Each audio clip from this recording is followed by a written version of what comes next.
What's going on, people? Welcome to another Toronto Hoop Talk live stream. We're tapping in on Canada Day, July 1st, the end of the first full day of free agency. Free agency can start, I believe it's 6 p.m. on June 30th. So I guess we're about 6 hours into moves being able to be made. So there is a lot of stuff that's happened, a lot of stuff to talk about. Obviously, we got a bit of a head start because trades were announced beforehand, most of which can't be official until I think it's the moratorium ends on the 6th or the 7th.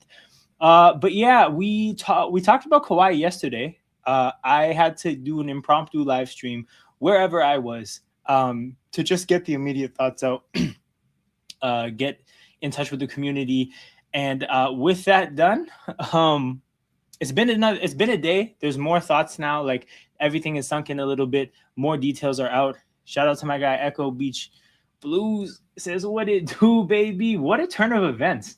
What a turn of events, because I did a live stream on June 23rd, which is 8 days. No. 8 days ago. And 8 days ago, we had not one clue that this was going to happen. Because the very first bit of a suggestion that this was possible happened on June 24th on Wednesday during round 2 of the NBA draft. I think it's his name is Bobby Marks. Yeah, Bobby Marks put it out there on ESPN that, hey, Kawhi might be looking at some of his I think he said either one of his former teams or his former teams for his next destination. And within literally 6 days from that point, the trade got official. So this is something that I think caught us all off guard a little bit. Everybody briefed in the local media that you have to keep in mind Kawhi could be using us for leverage. So it took a long time to really take things serious. It's when the gambling odds started to swing to me, which is when it felt real. But like I said, we did a 1-hour live stream yesterday. If you want the initial thoughts and the initial feelings of what happened, feel free to check it out there. I'm going to try my best to not restate a lot of what I feel, but again, just it's amazing to have Kawhi Leonard back on the team. And it's more than just having the player, but it's knowing that your team is in a contention window and is all of a sudden looking to win. It just changes the experience completely. I'm looking forward to Summer League differently. I'm looking forward to whoever this free agent signing is differently. But yeah, the big thing I wanted to touch on that's different from what we initially saw is Shams got the official compensation out, right? Okay, so a couple of signings here that we don't have to really pay attention to: Ousmane Dieng, DeAndre Jordan, Tim Hardaway. Although Tim Hardaway is going to be a good little player for Miami. We'll talk about that at some point. But here it is. The trade has been agreed to. The Clippers will receive unprotected picks in 2031 and 2033, second-round picks in 2030 and 2033, and they have swap rights this year, which is basically as good as nothing. Because for swap rights to be in play this year, the Clippers have to be better than the Raptors. And the chances that happens are almost zero. It would take a disaster. So yeah. That's the situation here. I spoke about the trade in the initial live stream, thinking that we were trading picks from 27 and 29, because that's what somebody reported online, which turned out to be incorrect. So that whole part of the reaction has to be amended. So we traded some pretty damn valuable picks for Kawhi Leonard, which to me kind of just heightens the importance of making sure that we give this little window every single thing that we get, because we've essentially signed up for some lean years at the beginning to the middle of the 2030s.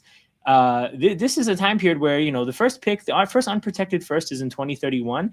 This means that it'll be impacted by the 2030 season, which at that point, Kawhi will be 39 and Scottie will be 29.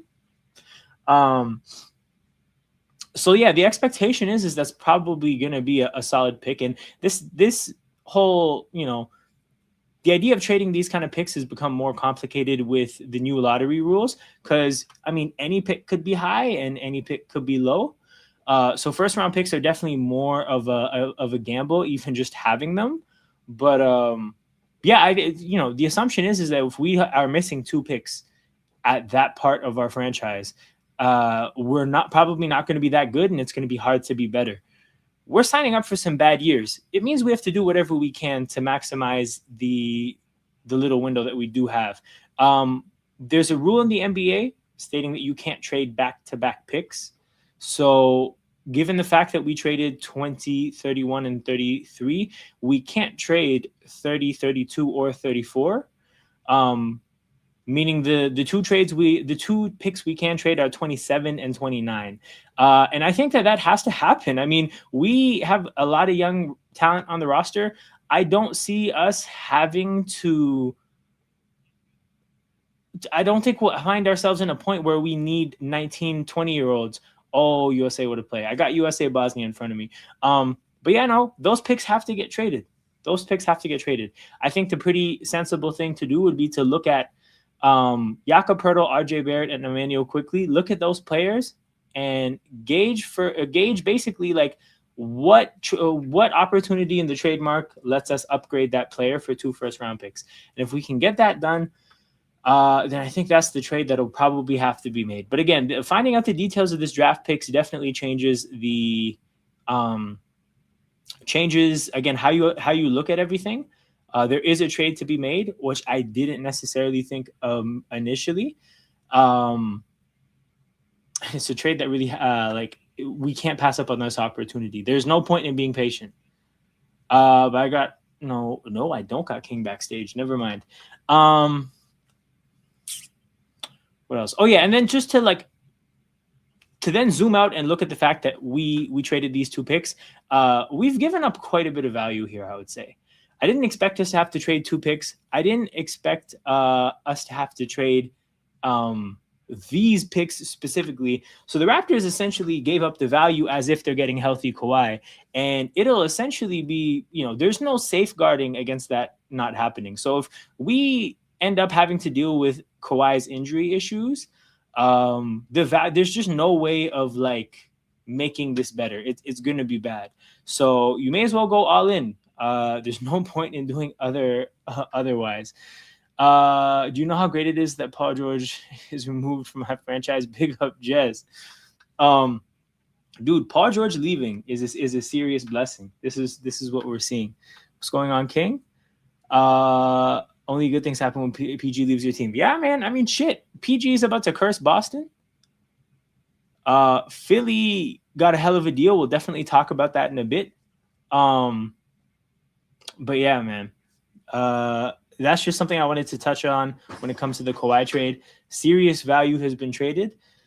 And we're gonna have to maximize the window. Jez, okay, I remember you DMing me about Brandon Carlson years ago. The guy's going to be on the Blazers. Good for him. $2.5 million deal. That's more than the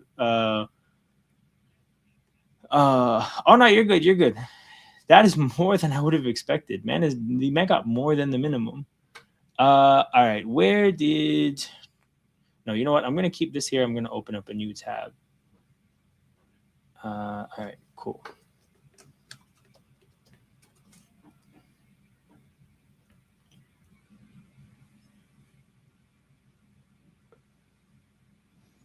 But yeah, the big news we have to talk about is this one. I got King backstage. We're gonna let King. Oh damn, we're not. Every time I get King on stage, his connection drops off. But yeah, man, Paul George is on the Celtics, as you can see, and Jaylen Brown is on the Sixers. The draft compensation update is this: you have 2 first-round picks headed to Boston, and 2 second-round picks as well. So. Yeah, that one is interesting just because this is basically the Kawhi compensation. And truthfully, I'm shocked that Jaylen Brown at his age, coming off the season that he came off, is getting this kind of a deal. And I don't know what the exact reason is, because none of us do. But the league must not value Jaylen Brown the way I do, and I would say the average NBA fan does. And maybe it's because of the streaming stuff. Honestly, I'm not sure. I've never heard that he's a bad person or something, or he doesn't care about basketball. Maybe the Twitch streaming just bothers people that much. But dude, this value at his age is insane. Like, this is such a good deal for the Sixers from a value standpoint, because the Paul George contract, in my opinion, is a toxic asset. You're talking about 2 years, basically 60 mil in total. For a guy that last year, I don't think played anywhere close to his best basketball. So this is insane, dude. I cannot believe Boston was trying to make a move for Giannis Antetokounmpo, and there was debate internally about whether they should trade Jaylen Brown for Giannis. Now they end up trading him for Paul George. Just look at this. This looks like the Shaq meme. Have you ever seen the Shaq in a Celtics jersey meme? That's kind of what that looks like. And I feel like the Shaq Celtics jersey meme is gonna have a run for its but yeah, it's gonna be in competition with this one. Can have a run for its money for sure. Okay, true. This offseason is insane. No, it really is. USA just scored. Flo Balogun hitting the LeBron celly. But yeah, so the thing about the Sixers is like, I think they got great value. That part is hard to debate. I think when it comes to their team actually being good, Maxey, Edgecombe, and Jaylen Brown, to me, is it's going to be hard to get the most out of all three of them. Like, I kind of think that that's a situation where having any two of them is a pretty solid situation.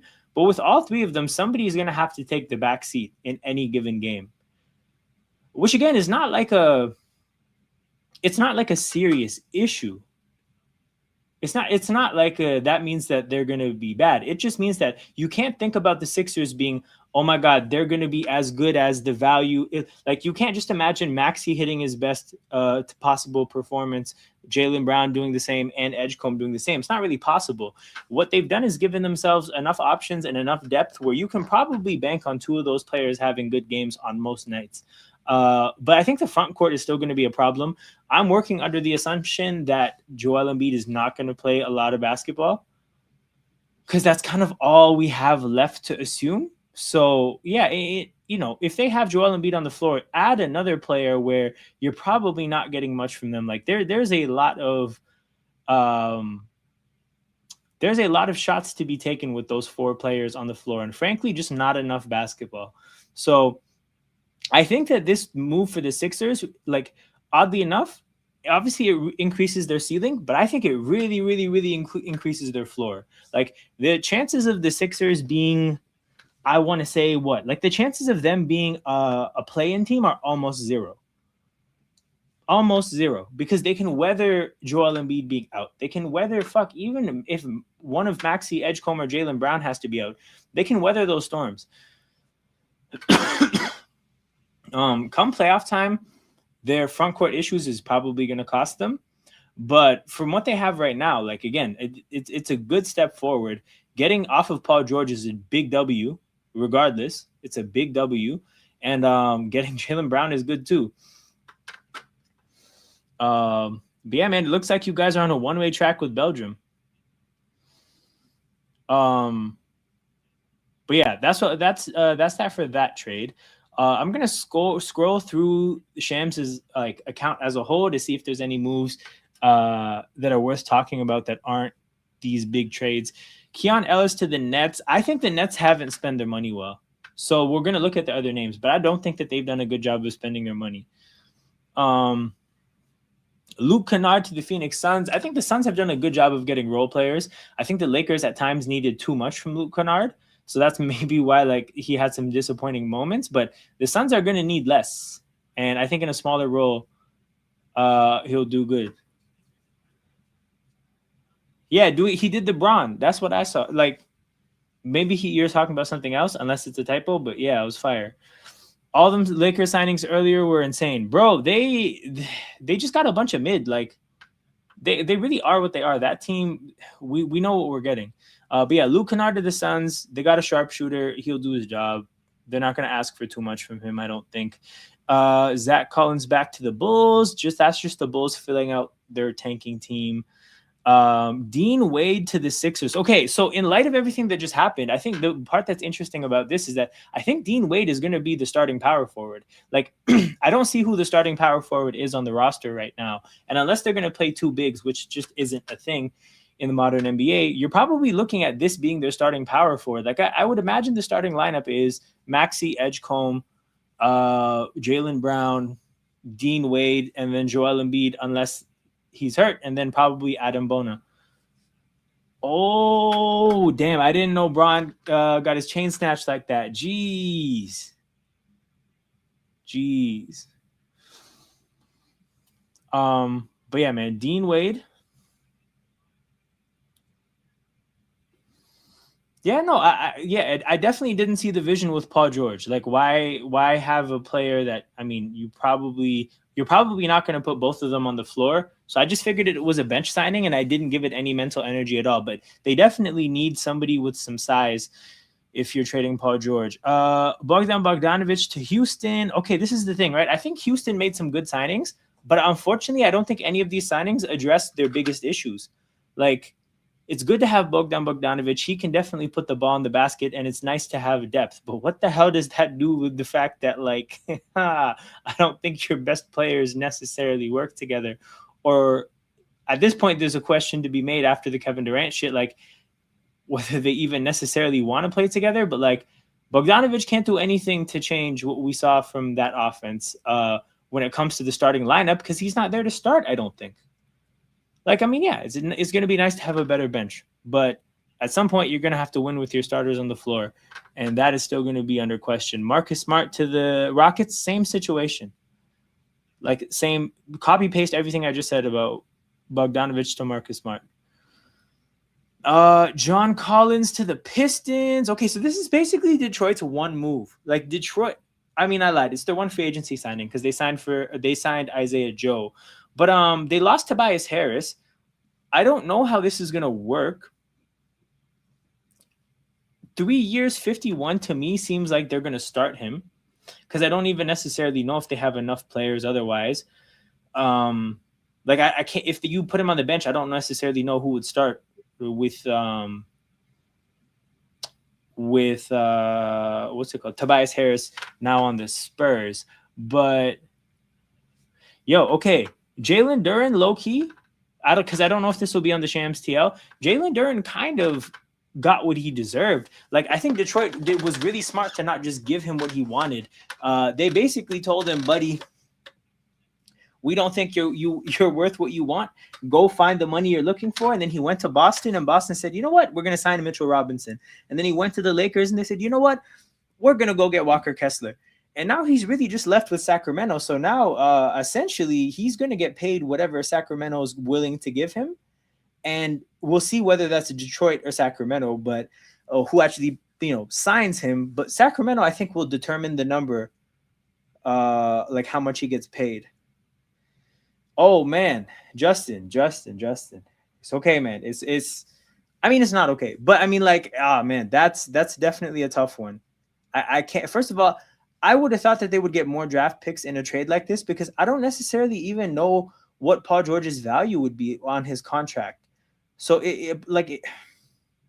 part of that for me is like some of the picks would have to be just for like taking on Paul George's contract, and then the rest are for Jaylen Brown. But it's definitely hard to argue that they got better for this upcoming season. Obviously, they have draft capital.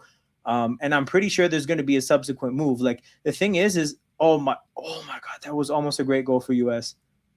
But here's my thing is like, okay, I don't think they're going to fucking give Jason Tatum, like, in his prime, Paul George. I do think they're going to use the draft picks and maybe even some of their own draft picks to take Paul George's contract and trade him for somebody else. Like, I don't think that this is the end all be all. I think you guys are going to make another move. But in the present moment, this just looks horrible. I can't believe Jaylen Brown's trade value wasn't higher. But yeah, John Collins is probably starting. And by the way, I don't know if you guys have heard the rumors, but apparently if Jalen Duren signs for Sacramento, it's going to be a sign and trade with Domantas Sabonis going the other way. I'm going to save some of how I feel about that for if it actually happens. But if they go from Jalen Duren and beef stew to Domantas Sabonis, that's a massive identity change. Like, forget like how you feel about the players in terms of like value, even just in terms of skill set. You're talking about some very different players. But in a way, I think going from having, because I think that they're going to slide, they basically had Asar and Tobias Harris as their forwards last year. I mean, I think they could have Asar and John Collins, which is basically a bigger forward situation. Like they're going to be bigger at forward, which maybe helps counteract being smaller at center if they go from Jaylen Duren to Domantas Sabonis. But yeah, something to watch with Detroit. Yeah, that Bosnian player got jumped for sure. But yeah, that's the John Collins signing. Norman Powell, okay, again, this is just Chicago, a tanking team filling out their roster. They need NBA professionals to be on the team and play basketball. They need somebody, I guess, to be some sort of a role model. And yeah, Norman Powell is going to fulfill this this role. For what it's worth, this kind of reminds me of when Bruce Brown signed for the Pacers to just make money. And evidently they traded him pretty soon after that. Like they traded him to Toronto, I think. So I wouldn't be surprised if the Bulls sign Norman Powell and the intention is to trade him either at this deadline, this time next year, or next deadline. Like I do think he doesn't just see out this contract and then hit free agency again.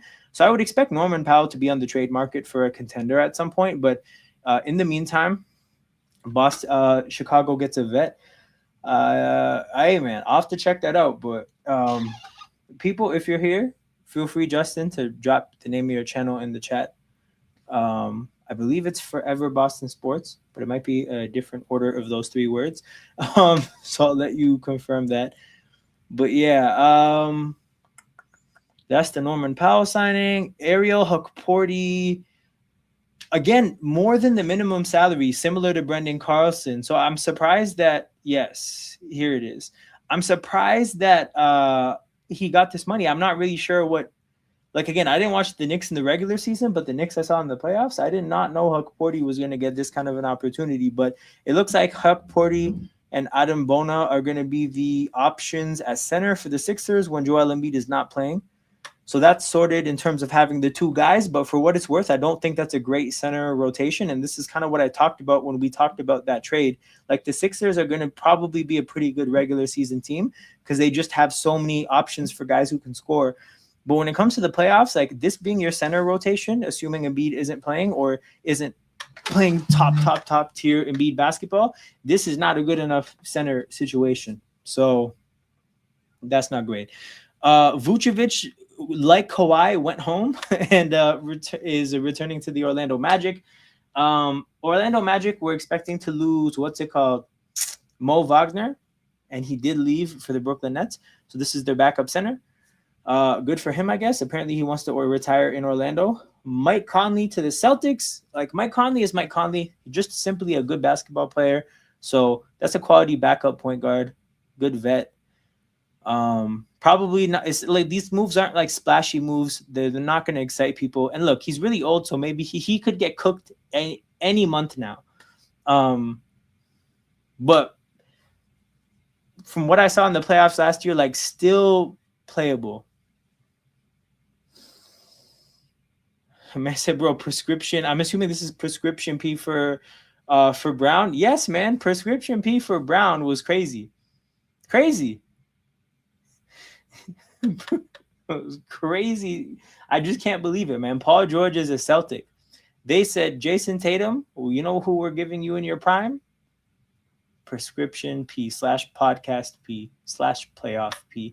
That being said, like again, I think the Celtics, there's a second move that comes sometime within the next year, whether it's before this deadline or this time next year. The Celtics are going to use this, I think, Paul George contract to land another player. But in the meantime, it's just going to look like shit.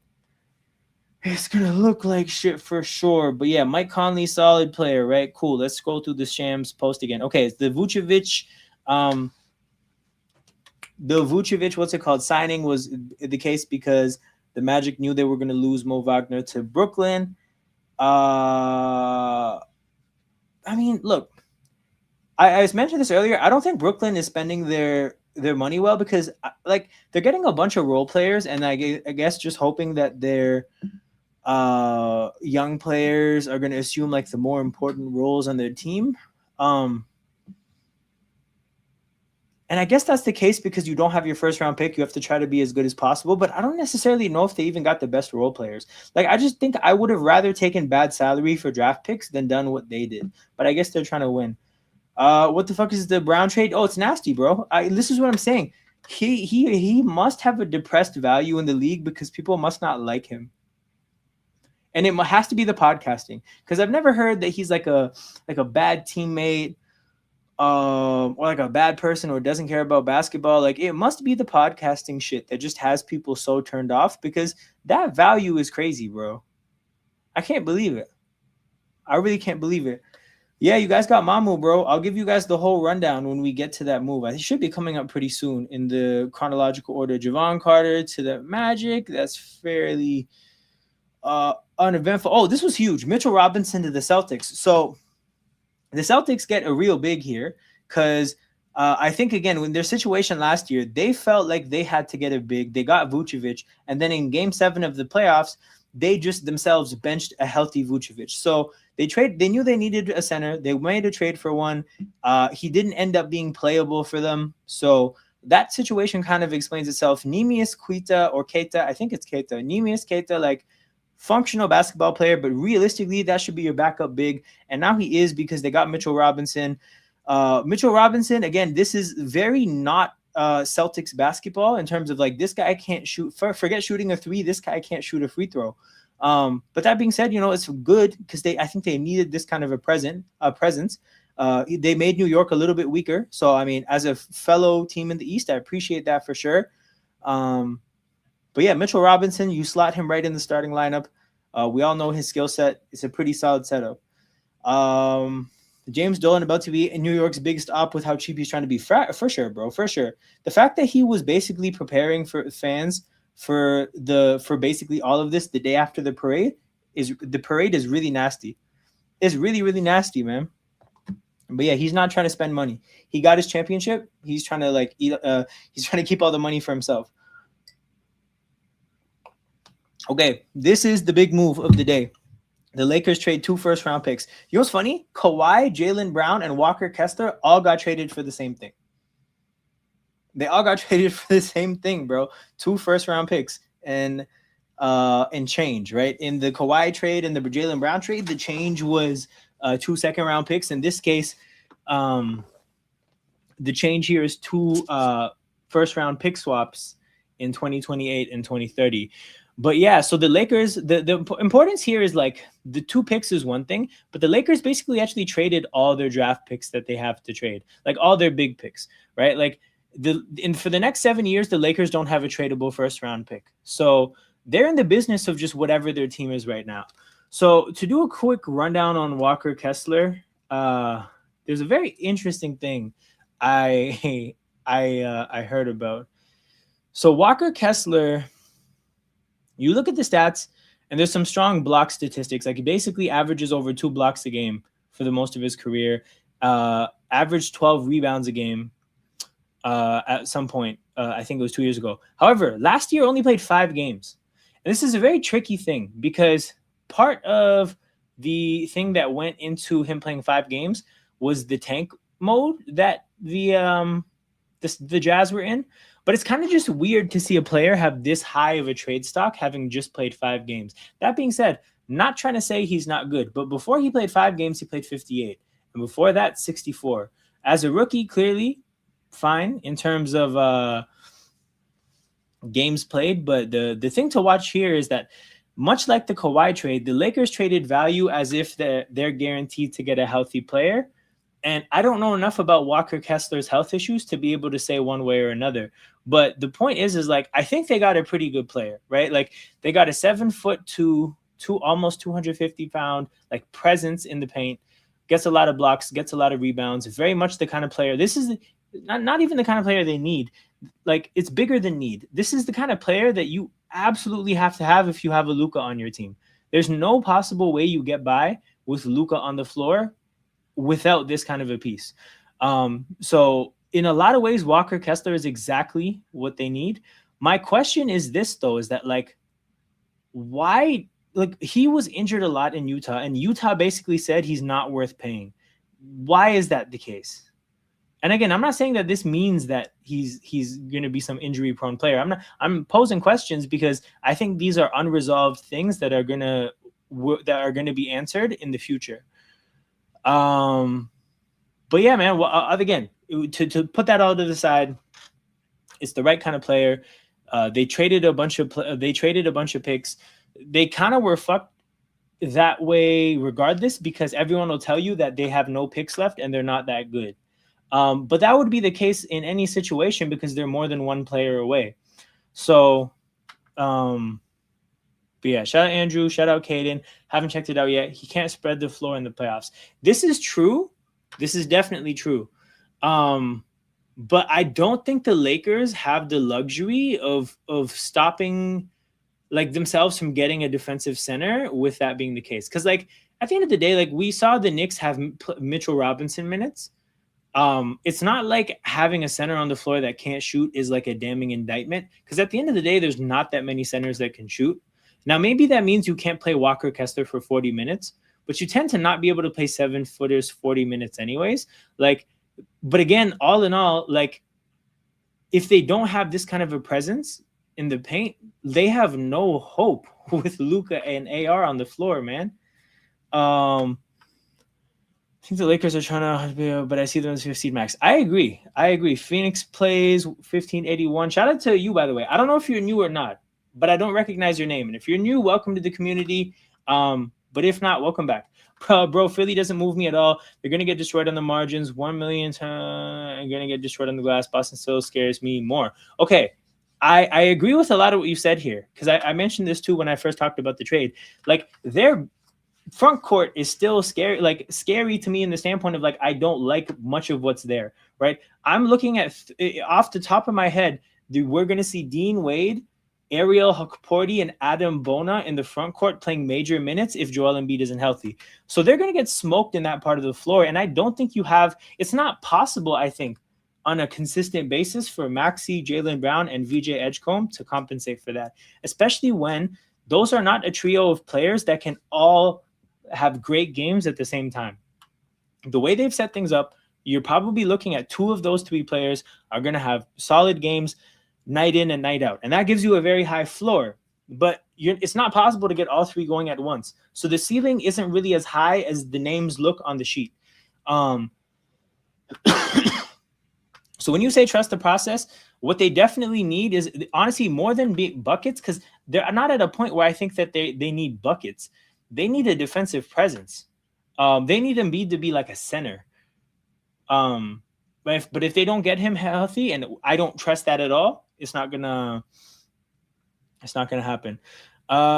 Maxey as a lead initiator is disgusting. Well, he's very turnover prone. Same for Jaylen. This is true. Where do you think LeBron is going to take his talents to? I get the hunch he's going to Golden State, man. Like, people talking about him going to Cleveland, it just doesn't check out to me because I just don't think he's dying to play with Donovan Mitchell and James Harden. I just don't see it. And first of all, on LeBron James teams, I feel like he's never wanted to play with more than one of those kind of players, and Cleveland has 2. Now, maybe they could tell James Harden to fuck off. It's possible. But, like, I think LeBron likes – I don't even think he would like the composition of that team. Yeah, I don't know. It doesn't feel right. Golden State, man, at least that shit would be fun. Like, it's not going to be good, but it would be fun. You can argue that Big Bean is their best playmaker and scream red flags. That's nasty. Shout out to Shawn Michael, bro. Good to see you. Okay. I think the Pistons are having a fascinating offseason. We'll get into that. I think, to be honest, it's hard to, it's incomplete so far. Basically, until the Jalen Duren situation resolves itself, it's very incomplete what's going on in Detroit. But yeah, we'll talk about it. Would you consider RJ for Drew swap? I know that Drew contract is nasty as hell, but my God, the fit on this team. You know what? I'll say this. I haven't seen Drew Holiday play consistent basketball in a long time, like with my own eyes, right? Like I think the last time I saw him playing Boston in the playoffs. Like I just haven't caught what he's been up to as of late. If he's still really, really great at the things he's great at, I could definitely consider it. My thing is that like I do think we're gonna need RJ to carry bench units this year. Like the way I see it, right? Like I think my favorite lineup that I can think of is IQ, Jacoby Walter, Kawhi, Scotty, and Colin Murray Boyle. So like I think that's the lineup I'm looking forward to watching. That lineup doesn't involve RJ Barrett. However, that lineup, the lineup that I just mentioned, can't play fucking 48 minutes. So I think we're gonna need RJ Barrett to command a bench unit. So yeah, I don't know. I can't see it. So well, for him to sign a contract, because the thing is like if he like the big thing that goes into like gauging how we feel about Jaylen Brown is the number that he signs. It looks like his options are out the window except Sacramento, and there's still an element to control there because it would have to be a sign and trade. But the thing is like I saw that basically they would be interested in taking back Sabonis if the sign and trade with the Kings works out. So to me, the question is like option A, do they get Jaylen Brown? And if so, what number is it? And then option B, do they end up with Sabonis? All good. He's still here with more injury concerns. Yeah, I don't know. Yeah, I just don't know if it would be RJ. And I think we can't afford to trade quickly because we need the shooting. I just think, yeah, we're not the right trade partner for Drew. I don't think Rui is signing with the Pistons. That's a good signing. Because, I mean, you needed to. Actually, this is interesting because my assumption was when I saw John Collins get the deal for like $17 million a year, that maybe he would be the starter. But if Rui signed, I think Rui probably makes more sense beside Thompson. Yeah, but I'm pissed Philly got Brown. We need more moves. You know what though? Philly still has issues, man. Philly still has serious issues. Again, they're better, but they still have serious issues. When I say better, I mean like I think the big thing that changed for Philly is that they have a much higher floor. But I think which is better, 2019 or this year's team? This team still has a lot to prove. I would have to give the edge to 2019 because those were players that were battle tested in the playoffs. Fact is, your favorite lineup is involved when I get someone serious. Hold on. Does it involve RJ? Why not get someone serious at the two, like Trey or Drew? Okay, here's my thing though. I think Trey, we're talking about a different kind of a trade than Drew because Drew feels like taking a flyer on a proven playoff performer at the end of his career. I'm assuming you're talking about Trey Murphy. I think we don't even have the assets to trade for Trey Murphy. Like, I think Trey Murphy is going to fall in line with the fucking stupid ass market of Mikal Bridges, Desmond Bane, those kind of like 4+ first round picks for like that. Trey Murphy, I think, falls into that market. So I just don't know if we have the juice for that because we have 2 first round picks to make. The Kings are at the cap. It's not an option. Pistons don't want Sabonis. Lakers get to set back their franchise today. Damn near $40 million a year. Kessler. But the thing is, King is like, Duran doesn't have options. So he either takes whatever the Pistons give him or he tries to, I guess, compel the Kings to work out a sign and trade. But if you say the Pistons don't want Sabonis, I guess whoever I saw that said that they do must have had it wrong. But I know he visited with some teams, and the Kings are the only ones that still have still need a center, I suppose. That being said, the Kings did some fucking funny shit. Kessler set the center market. Kessler played 5 games last year. No, he played 5 games last year, and then before that, I think he played 64, and then before that, like 52. We have all our picks. We can move to be first 2 swaps. No, hold on. We traded 31 and 33, which means we can only trade 27 and 29. Can we trade 35? I don't know why. I was assuming that we couldn't get to 35. Bro, nobody said anything about an offer sheet. Like, the only way it could happen is a sign-in trade. You can still trade swaps. No, for sure. For sure. Because the report about Sabonis wasn't speaking about an offer sheet, because that wouldn't even make sense. Like, that it would have to be a sign-in trade. Doesn't apply to, no, I get that part for sure, but like, how valuable are pick swaps alone? Like, I don't think that, like, for example, let's say we do 2 firsts and every pick swap we can use. Like, does that match the value of another team that puts 4 firsts on the table? Like, what is the, in a way, like, what is the conversion?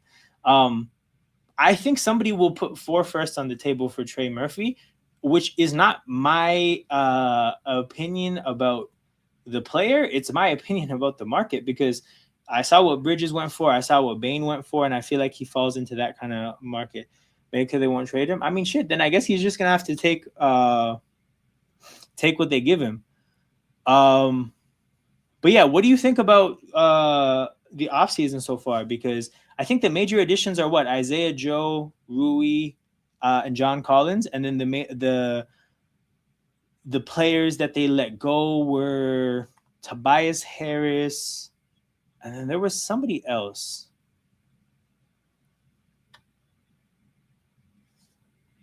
I think one of the other players on the bench. But yeah, we got to Walker Kessler. Let's scroll up the Shams feed for what else. Oh yeah, so the Lakers got Mamukelashvili. All swaps. No, I definitely I saw that. But the question becomes, like, what is Melo worth? I feel like if somebody put 2 firsts on the table, they would have taken 2 firsts.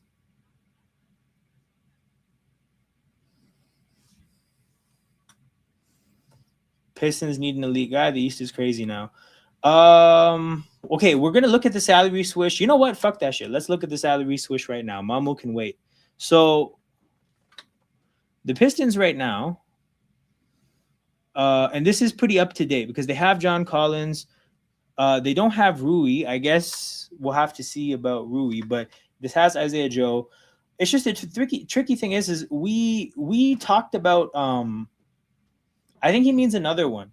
He means another elite guy. The tricky thing is we talked about this in the playoffs. The Pistons' route to getting an elite guy involves like jumbling a lot of these contracts together, which makes the value kind of weird to match, right? Because if the Pistons were to combine 3 of these players, they're giving up a lot of minutes in their rotation, and like they're parting with them in a significant part of their team. But when it comes to the other team trading whoever this elite player is the other team going to look at Duncan Robinson, let's say Karis LeVert, and Isaiah Joe as like, oh man, we need those pieces? So then if you have to add a bunch of picks on top of that to entice the other team, at that point, is it even worth it for Detroit? So Detroit, just because of the fact that they don't have like one contract that's just like a big chunk that you can throw into one of these deals, there's kind of like a weird, I think, just it becomes a difficult thing to align.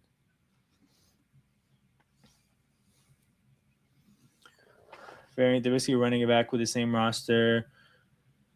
But the thing is like they definitely need another difference maker, because I feel like I already watched this team have Cade and a bunch of solid role players, and I think to a certain extent, however different things are, the end all be all of what they're building right now is Cade and a bunch of solid role players.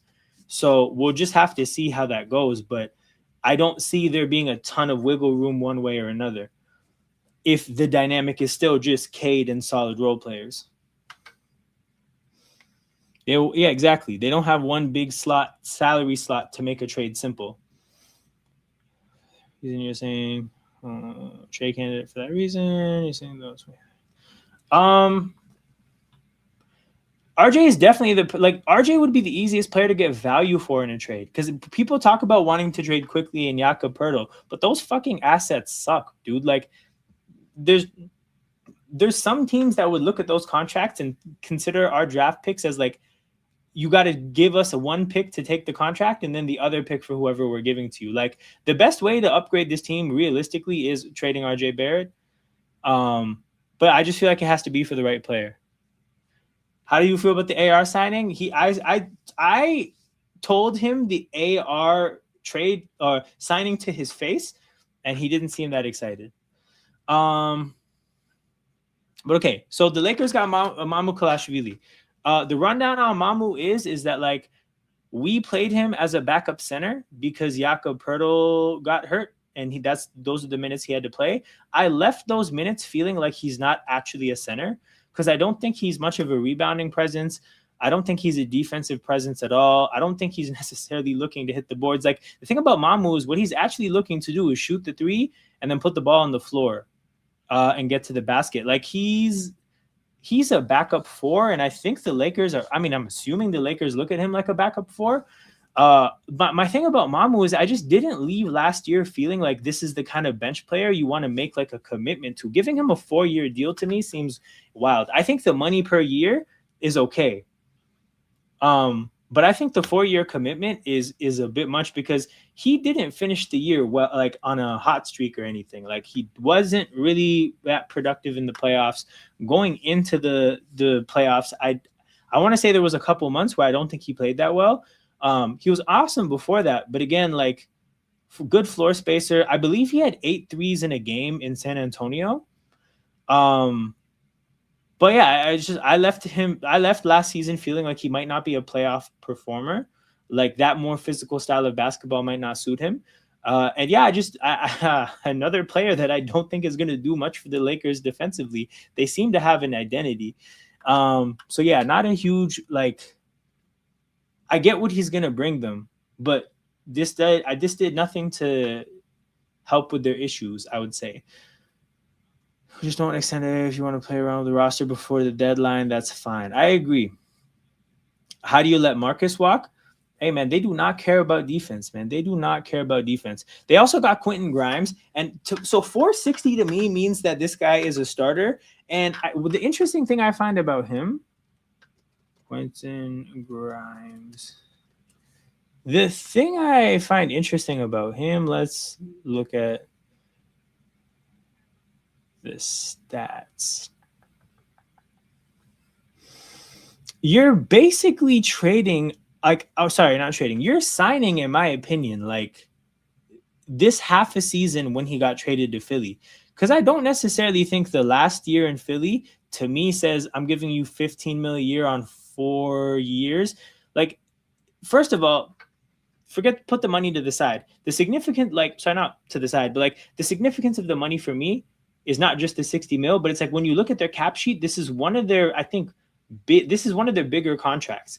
Like, it's AR, Luka, Walker Kessler, and then this is the 4th biggest contract on the team. So I just think about the idea of Quentin Grimes being the 4th biggest investment by my GM, and I'm just wondering what the vision is. Obviously, this guy had a run of averaging 21 points a game after he got traded to Philly. But last year in Philly, you're looking at a guy who shot 33% from 3, 45% from the field, and got 13 points. Like, this is whelming. And like you said, that's an ultra small lineup.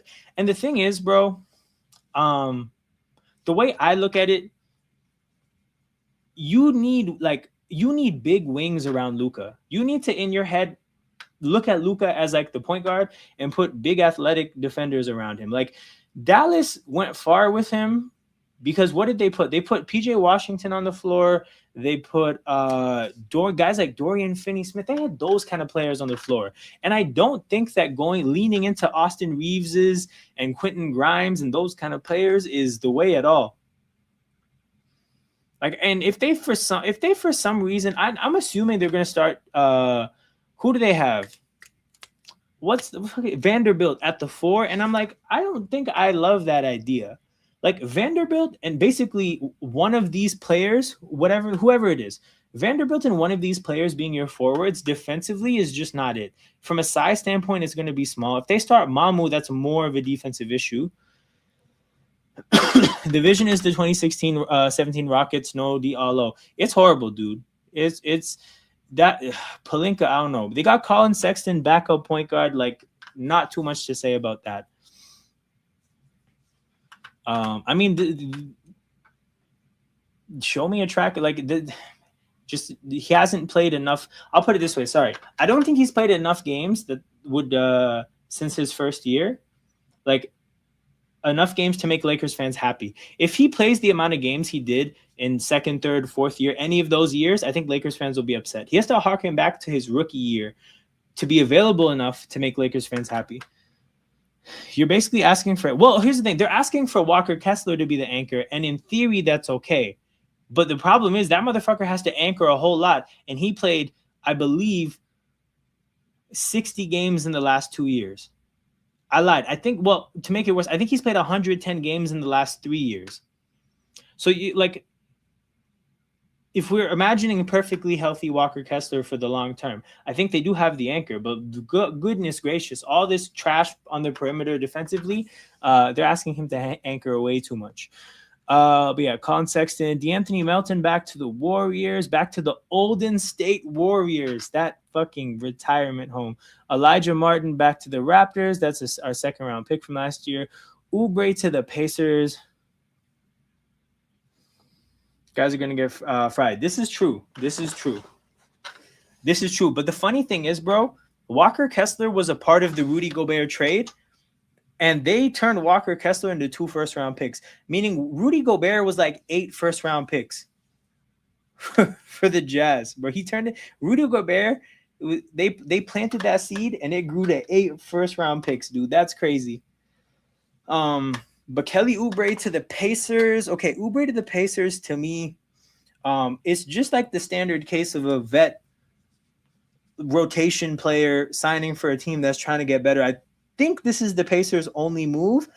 And my thing is that, like, there is nothing that's going to help them recover from the way they got fucked by the lottery.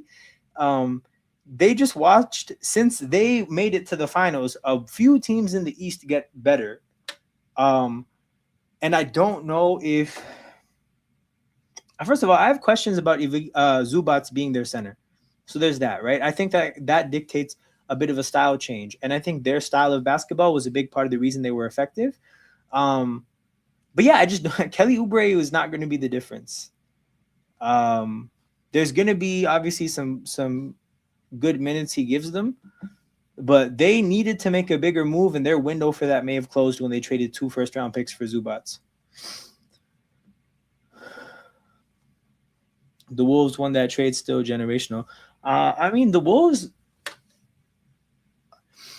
the tough thing about that is, like, had they deployed those picks for other players, do you think they would have got further or not? But that roll cut dynamic is interesting. They never had a piano. No, so I agree, Phoenix, right? And that's why I say that it's interesting, because whether the change is good or bad, it's a change nonetheless, right? So I just want to see what that looks like playing differently, right? I don't think that they can blitz up and down the floor the same with this Ivica Zubats.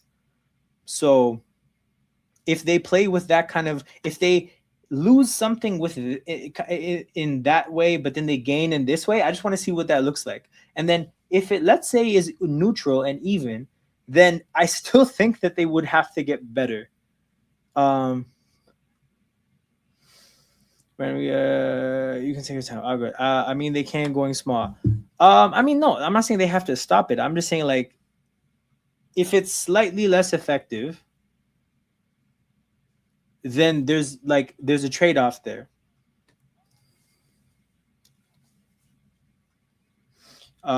He's definitely better than Turner in the half court, for sure. He's definitely better than Turner in the half court. But then, so my question there with Phoenix is more that, like, if they, because a part of Pacers ball to me was always the fact that they had more possessions in basketball games because they're flying up and down the court to pick up the pace of the game and capitalize off the fact that they're better suited to play that style of play than not, right? When they go small, that can still hold true. But if they were to play a smaller lineup around Zubats, I think he would suffer from having to fucking haul ass up and down the court the same way. So yeah, I just think it's going to be interesting to see the trade off. Again, they could be better because of this. But I'm saying is like there's a chance they're neutral. So we just have to see how that works. Kessler is the piece that they need to build around Bronny. Is the Pacers core gone now, or did they just need to plug in Holiday? No, I mean, bro, the Pacers team is more or less what they were. Actually, fuck that shit. I will pull up the salary swish. I think this is a great point, Phoenix. I think this is a great point, right? So for their pace of play thing, I've always pointed to Zubats as something that like might have to cause change. I never even considered this, and I think that this like is another thing to consider. I think it's a strategic pivot. That's interesting. That would make sense, and then we'll just have to see what the effectiveness looks like. Is this going to be a red card for the USA? But yeah, we'll have to see what it looks like. We were talking about the Pacers. So yeah, I mean, you have a bunch of these players still, right? Siakam, Nembhard, Zubats, Obi Toppin, TJ McConnell, Neesmith. They still have Jarris Walker, although he didn't play much. Kelly Oubre is new. Ben Shepherd, Jay Huff is new. Like he was on the team last year to replace Miles Turner. Johnny Furphy, that demon. Obviously Tyrese. So a lot of the players that you remember on the Pacers team from the past is still there. I guess the big swap is that they traded Benedict Mathurin for Zubats. Oh shit. It's a red card for the US. Balogun has a red card, which means he's suspended for the next game. That is a disaster. That is a disaster. They will have to play. I mean, you know what though? Belgium is ass, bro. They might be able to get they might be able to beat them without Balogun. I don't think the world of that team. All right, to scroll up the timeline. Okay, we kind of dipped our toe into this. We dipped our toe into talking about the Pistons a little bit. We'll talk about more about the Spurs side of things here. They got Tobias Harris from Detroit. 2 years, 31 mil. That's basically the mid-level exception. So I kind of thought he was going to finesse that game 7 against Orlando into more money from someone. I think I was wrong about that. But yeah, he got the mid-level exception from the Spurs. And the takeaway for me here is that like he clearly wants to win as opposed to cashing out. That's the kind of player you would obviously want on a team like the Spurs. I think Tobias Harris is a few things that the Spurs could use. One, he's a vet / grown-up. Two, he's an actual forward because it kind of felt like that team was just guards, Wemby, and bigs. Like the forward they had was what, Keldon Johnson, and I don't think he looked all that good in the finals at all. But Tobias Harris, obviously a very experienced player, has played a lot of playoff basketball. Had a decent playoffs, you could say, last year, right? Obviously, the Pistons asked for a little bit more from him than I think the Spurs will from a scoring standpoint, because you could say that he was like the number 2 scoring guy behind Cade. And in Bosnia, nah, that wasn't close. Kicked it right at the keeper. In San Antonio, I'm assuming next year we're going to see at least Wemby and Harper ahead of him minimum. So they're going to ask for a little bit less of him, and I think he'll be able to deliver more. But my perception of Zubats, I'm assuming you're going to finish. I'm assuming you got cut off here. Am I bugging for thinking Boston is the 3rd best team in the conference? It's still early, so I would never say you're bugging. Like I disagree with you, but I like the thing is like if you buy into the fact that Tatum is gonna get back, like is gonna just like bounce back and be amazing again, like immediately, then I mean that would help towards this. And I think the big thing is that like I think a part of the way Boston played last year, like in terms of it being so flagrant with the volume of threes, was kind of that they had to play that way. I thought that they would be asked last year because of their front court. And I think a part of what they did like to mitigate that was play this just like chuck ball from 3, like just nonstop. I think Mitchell Robinson is kind of going to like give you a presence that might make it easier to play normal basketball. And I feel like things might look a little bit different. Like I could see things going their way. I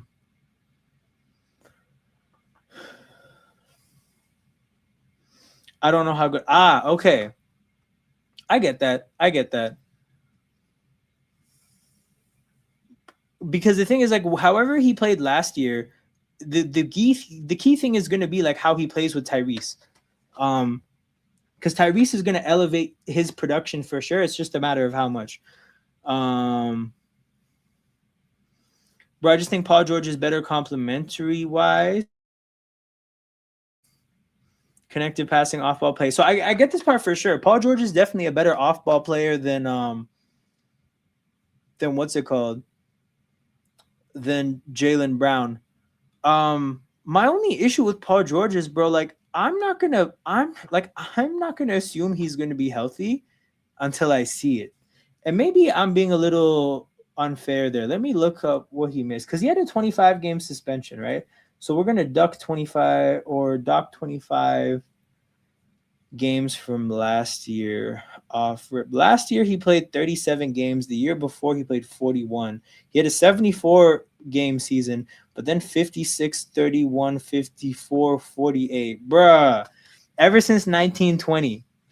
And this is my issue, bro. This is my issue. Like with Paul George, here's the thing. He hasn't really been, I don't know if he's been that guy since I've been streaming, but I was a huge Paul George fan for most of his career in terms of just feeling like his bag was solid, but then his game as a whole, because people don't remember early career Paul George, bro. At the beginning of his career, this guy was like he was a great defensive player. And it's almost like he entered the league as a role player, and then he grew into a superstar, but he still had that role player way of playing basketball. So when you talk about him having connective passing and all off the ball play, I feel like that stems from the fact that he, like the early days of his career as a role player, like he still has that in him. So I always used to like admire how well-rounded his game was. I just don't know if you're going to get that. So I acknowledge that his ceiling as a player is really, really high if you get the best case scenario. I'm just scared that we might not see the best case scenario.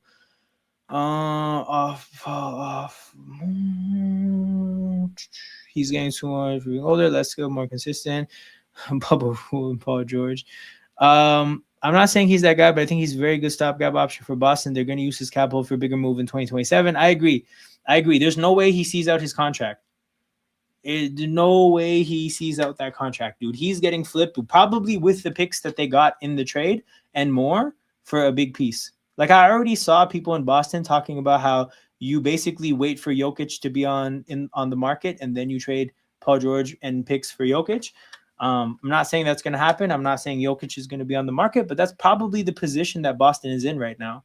But my question is, right, Phoenix, put Paul George and Jason Tatum to the side.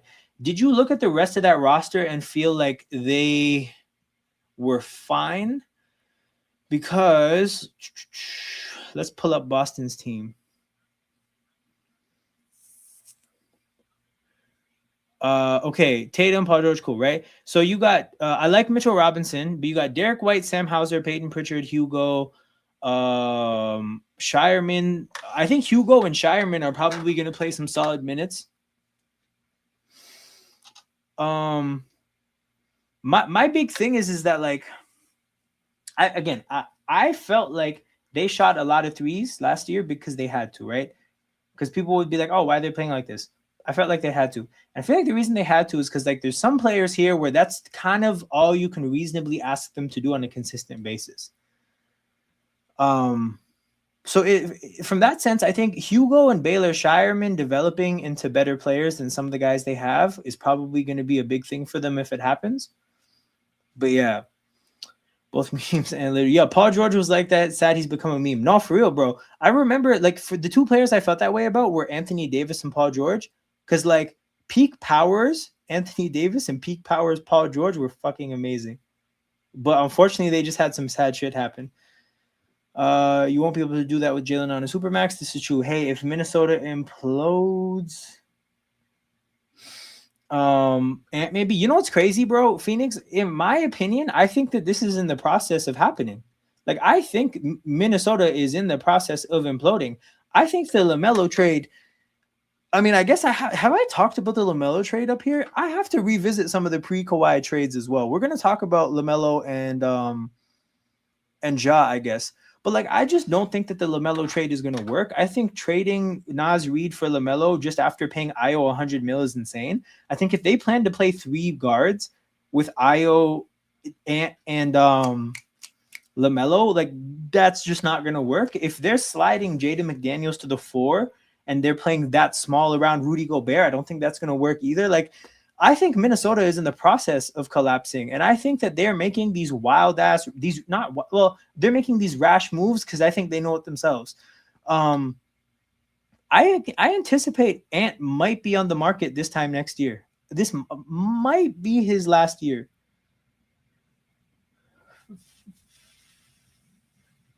They were never gonna be there. This is true. Brother, this shit was, oh shit, shout out to Box One, shout out to my guy Aiden. Oh man, we're back, baby. We're back. Also, by the way, I haven't had a chance to say this to you yet, but as an OG truther, I feel like you've been vindicated like crazy this playoffs. So feel free to take your victory lap. People who don't know what I'm talking about, you're talking about Toronto Hoop Talk circa 2022 at this point.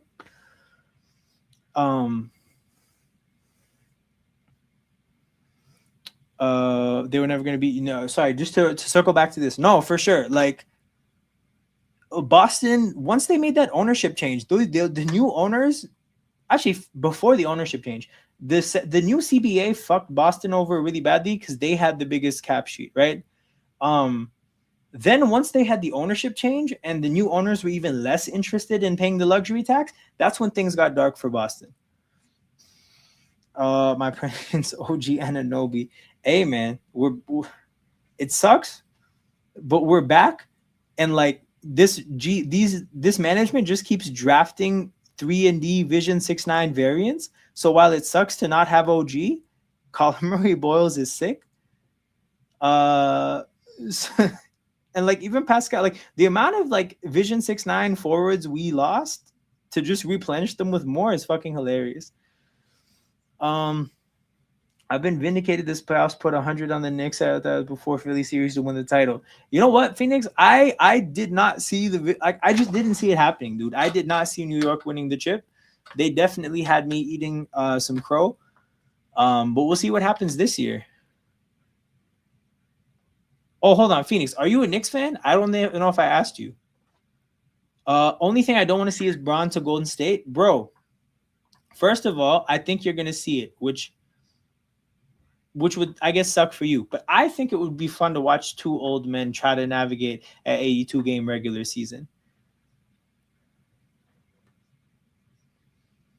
No, I'm hyped. I think if we can be fully healthy, we're top 4 easy. But you know what it is too is like, if we're fully healthy, we're top 4, sure, right? But it's like also we have a puncher's chance to beat anybody in the East. Like if we play our cards right, if we make one more good trade, and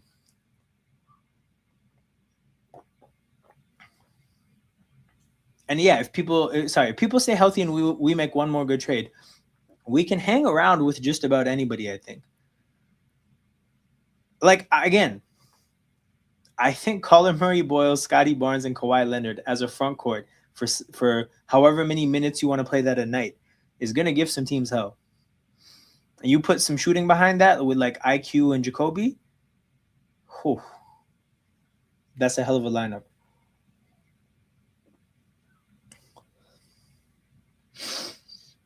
True. That must have been a lot of fun. I don't know if you have relatives out there or if you spent money on like a hotel, but if you had relatives, man, that must have made things that must have made I imagine being in New York, knowing New Yorkers would have been really fun. Even just being there by yourself would have still been fun. But like for example, I know a couple people like not necessarily in New York, but like grew up in New York, and even just like talking to them about it, like assuming you like these people, like like it was cool to kind of see their joy considering how much bad shit they've been through. Um, who's running point? So the guy who has the phrase point guard beside his name is Emmanuel Quickly. And I don't think he's actually like an offensive initiator. So that's like he's not the person running the offense. I think you're going to see the ball in Scotty Barnes' hands a lot.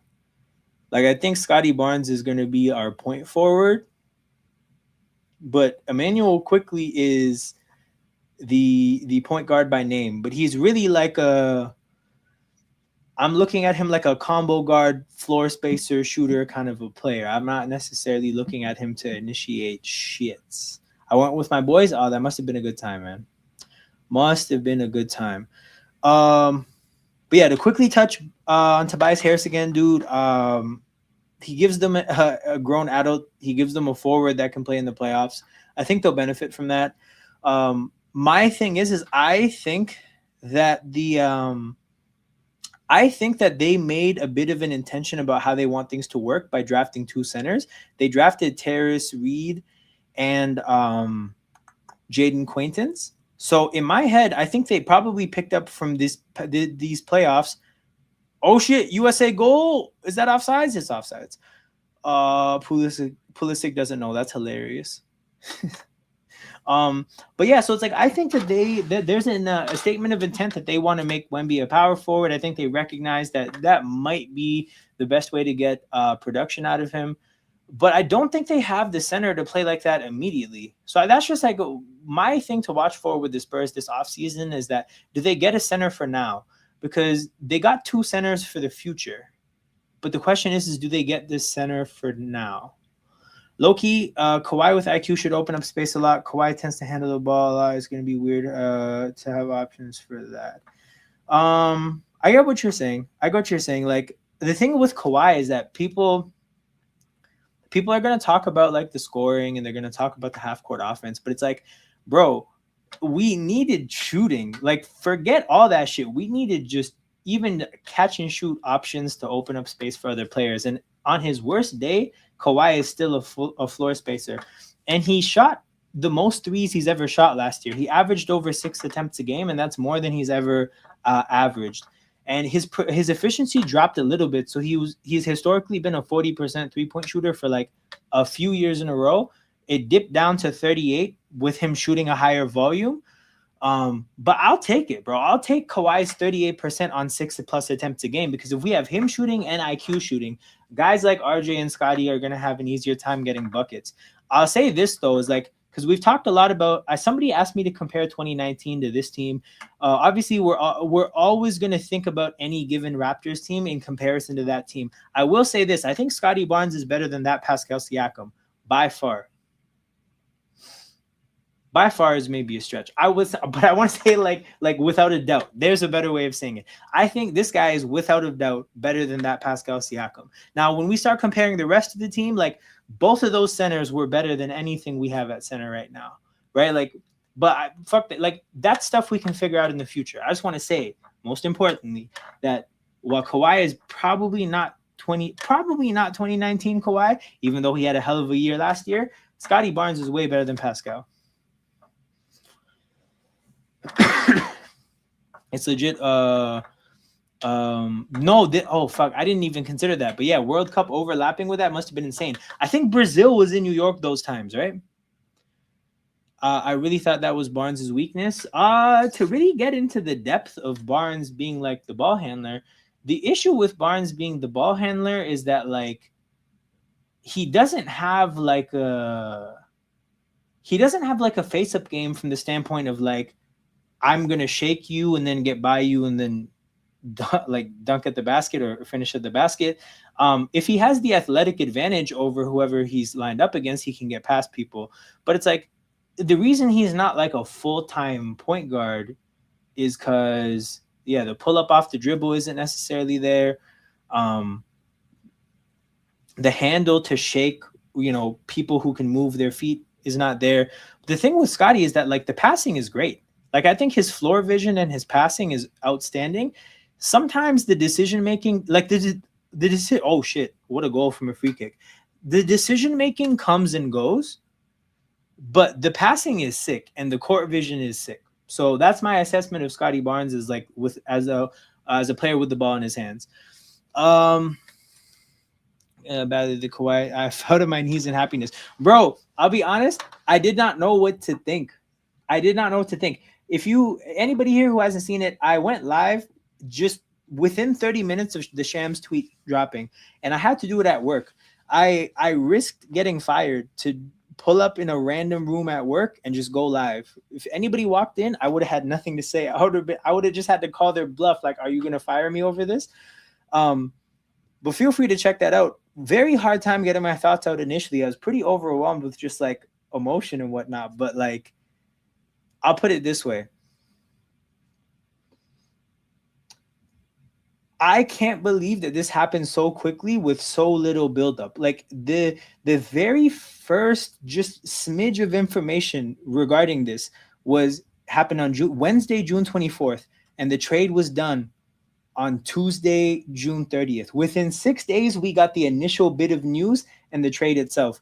So I think that's part of the reason it feels the way it does, is because no word of a lie, 2 weeks ago, the Raptors official account was posting Andrea Bargnani highlights. No word of a lie. That's what the fuck was happening. And all of a sudden, we have Kawhi Leonard on our team? It's crazy. We're getting prime Kawhi. That's what we're praying for. I saw that Raptors Republic where we took 4 games, 3. Yeah, this is what we needed, bro. We just needed more of this. He also was playing a lot of hero ball. Gonna affect the 3-point percentage. So, but this is the thing, bro.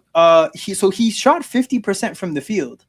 So it was still an efficient 27. Also, by the way, it was a career high.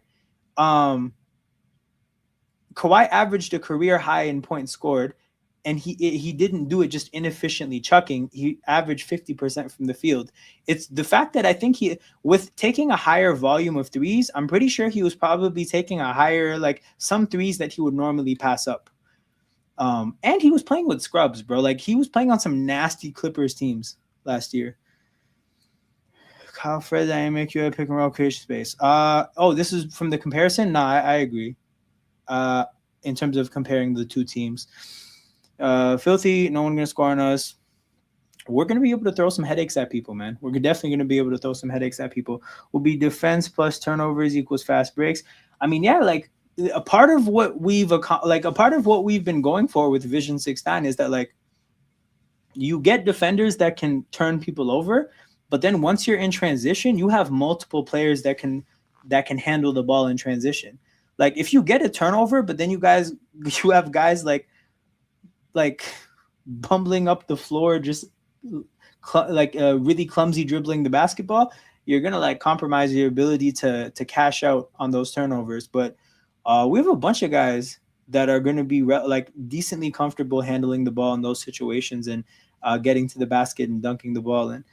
Toronto is built to beat NY. They have 3 wings they can throw at Cat. There's no one to cross match. You can throw a bigger body on Brunson as well. I agree, bro. Like I think the way we build rosters, it's really good in the grand scheme of things. It just sucks because it makes it harder for us to get certain scoring like skill sets. But then when you get a player like Kawhi, like if you think about it, Kawhi is like the perfect gem for how we play basketball because he fits with a lot of the random shit that we do, where when you draft for certain skill sets, you tend to not get scoring talent. Like when you draft for athletic, strong, long arms, can move their feet, play defense, you tend to not get like great offensive players pursuing that skill set. But when you get Kawhi, you have a player that kind of fits that identity that can also do some scoring in key moments in half-court settings. Put some respect on Primo's name. Here's the thing. I will not put respect on Primo's name. I suffered far too much trauma. I can't do it.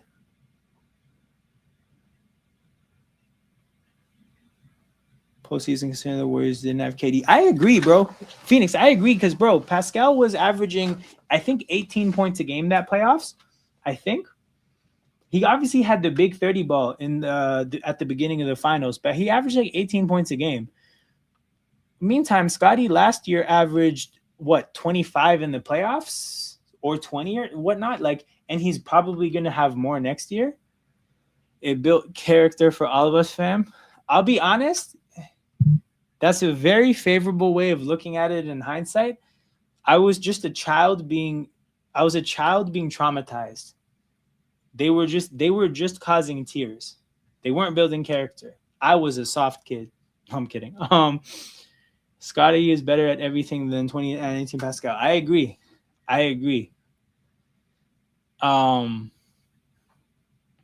Okay, shit. We caught up. Let me see if there's any other moves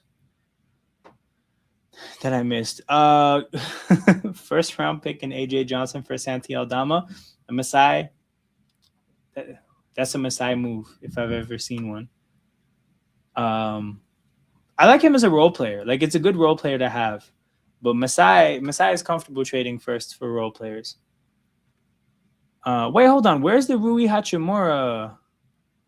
Am I the only one that missed the Rui Hachimura signing?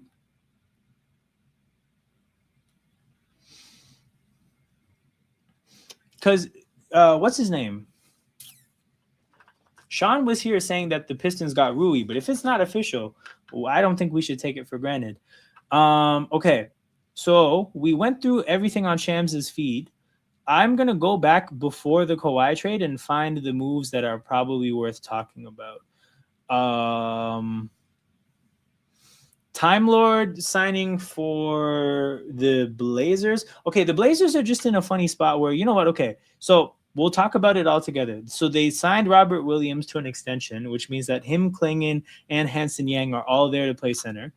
Harrison Barnes is back on this team. Porzingis is back on that team. Herter is back on the Pistons. A bunch of re-signings. Nurkic is back on the Jazz. So yeah, the Jazz traded Walker Kessler to have a Nurkic, and they signed another center. A Nurkic and like I'll see who the other center was, but they're gonna have a weird center lineup, and they had Walker Kessler and gave him up. Like, I just think that's weird. Oh yeah, the Ja trade. So they made this trade for Ja Morant. They didn't give up much. Jeremy Grant and Chris Murray. You're talking about just contracts to match. Like, they kind of got Ja for free in a sense. But in terms of where the Blazers have been left off, like, it's just a weird team. It's a really weird team. Kessler trade was something. Lakers assembling the whitest team of all time. Bro, they are like, bro, Aiden, if you were to go to your local basketball court, you would see the Lakers. Like, you would look at the court and you would see the Los Angeles Lakers out there. Yeah, they got Mamu, Kessler, Laravia, Dalton Connect, Luka. They could have Austin Reeves. They could have one white player injured and still have 5 white players on the floor. But yeah, okay. So if you look at the Blazers, right? Ja, Drew, Shaedon Sharpe, Scoot, Dame. So you got 5 guards. Toumani Camara, obviously forward. I like him, the good defensive player. Robert Williams, solid big. But yeah, Klingon, Hanson, Yang. You have 3 centers, 5 guards, and the only forwards you have, in my opinion, are Camara and Denny. So it's like, individually, there's a lot of talent here that I like. But like, all together, I just don't understand what this is. And then on top of that, they got a coach on a 1-year deal. They got a coach on a prove-it deal, bro. They got a coach basically signing whatever the fuck Ben Simmons is about to sign. Like, the same prove-it deal that Ben Simmons is going to have to sign, they got a coach playing, or a coach coaching on that deal. 4 point guards and Shaedon Sharpe, that's a 2 guard that I don't think has the size to play the 3. So you would look at this roster. Like, first of all, just even looking at the positions, I don't get what's going to happen. But then if you look at what the big investments here, right? Ja Morant is like a point guard. I have never contemplated what Ja Morant could be off the ball, because I just don't think that there's enough there. He's not going to be a floor spacer. I don't think he really has like the repertoire. I don't think he's ever had to play like that. Like, he played at Murray State. Like, he was probably God on campus there. That guy had the ball in his hands at all times. Same thing in Memphis. Like, he's an on-the-ball player. Can Drew play off the ball? Yeah. Shaedon Sharpe, again, another player where there's a bit more off the ball. But I still think that, like, this is a player who, considering that you just gave him 80+ million, probably is going to need the ball. They then have Scoot Henderson, who probably also needs the ball. And then there's the fact that like they have a forward in Denny that sees a lot of the ball. But then when I think about what Damian Lillard is, right? Damian Lillard,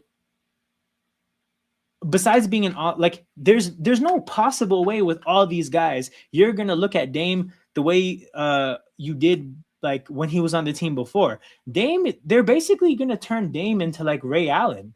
I'm thinking like Miami Heat Ray Allen. Like I think that's the role that Damian Lillard is going to be playing. If he's not doing that and he is going to have any of like the semblance of his game before, this doesn't make sense at all because then that's yet another player on the ball. So I think that this team, again, if you just look at this team as individual pieces, there's some solid pieces here, but you try to assemble this as a functional unit and a cohesive unit, and this is probably some trash. There's nothing off ball. Damian Lillard isn't exactly off ball either. He tried that in Milwaukee. It didn't work. No, for sure. And I'm wondering if the Achilles injury plus all the time off is like, it could be a concerted effort to be more of an off the ball player. But I just like the thing is you can't just assume that somebody can pick up something that they haven't really done before. Like you said, they tried it in Milwaukee. It didn't work. Maybe if he goes back in the lab and tries to work on things differently, like it could work a little bit better. But this is an adjustment for sure. At best case scenario, it takes time. Worst case scenario, it doesn't work.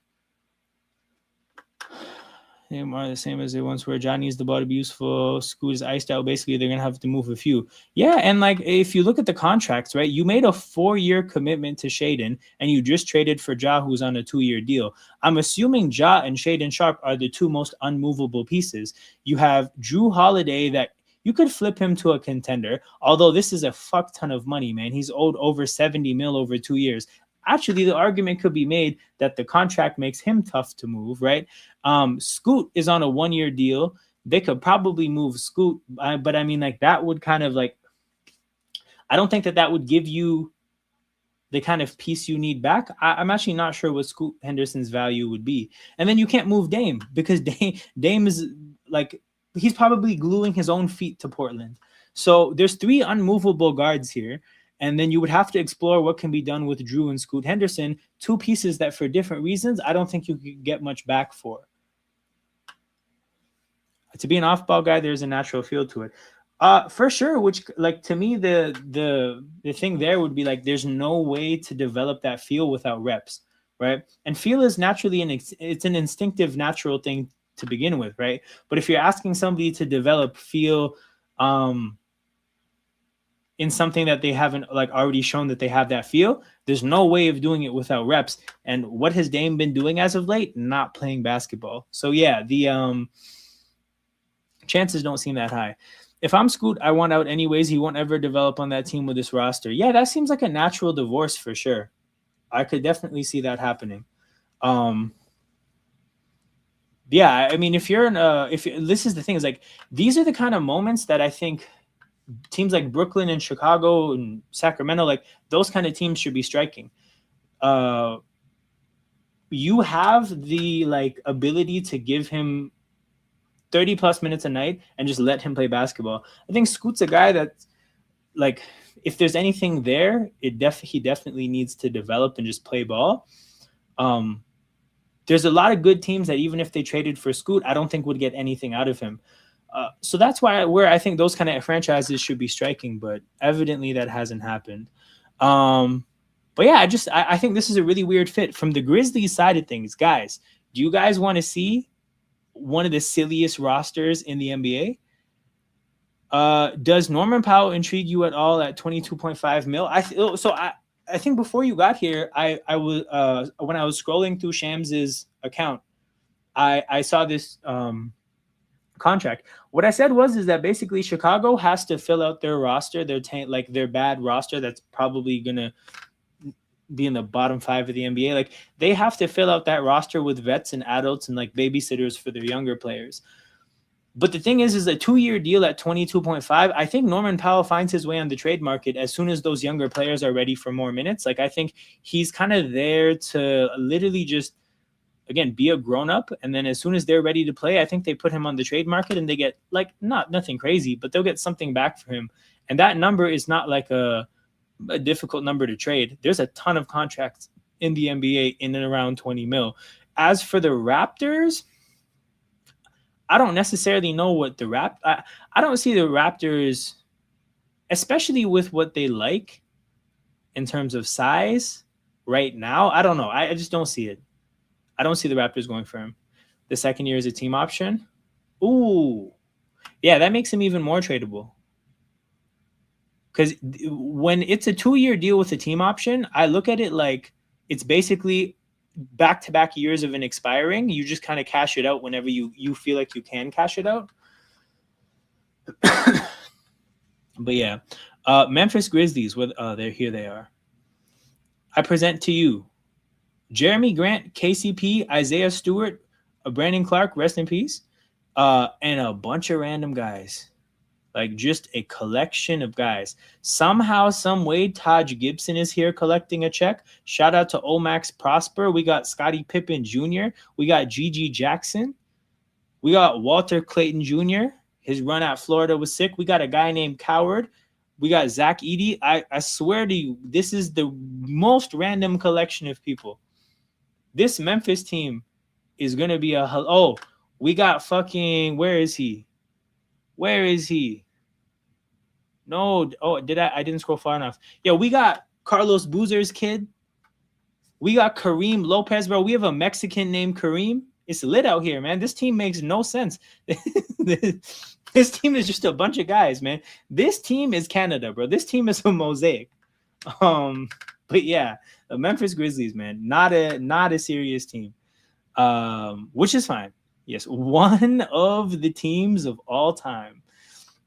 Okay, what else happened pre-Kawhi that needs to be spoken about? No, you know what? There's a lot of shit I didn't talk about. I'm learning this the more I look at this stuff. Okay, hold on. I briefly just want to talk about how funny it is that the Phoenix Suns plan to employ Miles Bridges and Dylan Brooks. Now, I think that they both have different kinds of like things that make them like just, I guess, no, I'll put it this way. Different reasons that these are wild guys to have on the locker room, but putting them together, I think they're only going to make each other worse. Like, I think this is like having like two chemicals that react and putting them together. Shout out to Kaman Maluak, you know, all the young players in the Phoenix Suns roster. You guys have some funny ass role models, or like some funny ass vets. So that's all I have to say about this deal. I mean, obviously Phoenix needed a power forward and they have one. So there's that. You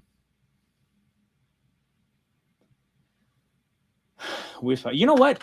The thing is I talked about the two signings they made. We can go to that right now because we're definitely in a free-for-all part of the stream. Okay, so the new moves that they've made. Marcus Smart. Wait, no, they missed one. They missed Bogdanovic. Oh, they didn't. Okay, so Bogdanovic and Marcus Smart are the two moves, right? The thing is like we saw this team get dog walked by a bad Lakers team, like a Lakers team of old man LeBron with hella dye in his beard and just random people beat this team, right? And all they added was Bogdanovic and Marcus Smart. And it's like, while I like those two role players, and I think that you added two new role players were not the issue or the difference here, and those are not going to be needle movers at all. Like, you have some serious issues of the fact that Alperen Şengün has like some flaws, and KD is only going to get older, and Jabari Smith did not show up, and Amen Thompson is like a football player on the basketball court from the standpoint of like, he was meant to play a sport where you only had to play one side of the game because he just plays one side of this game. You know, Reed Shepherd. Fun fact about Reed Shepherd. There's a guy in this community that found a Twitter post asking what player would you fight for their contract, and Reed Shepherd was his answer.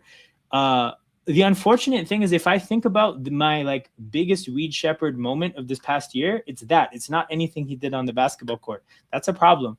Clint Capella in 2026 is crazy. So I say that all to say Houston has like some pretty big, I think they have big major big picture issues, and they made like small picture additions. So yeah, I think this team is in a weird spot, and I don't see things going well for them. What else is out here? We talked about Bridges.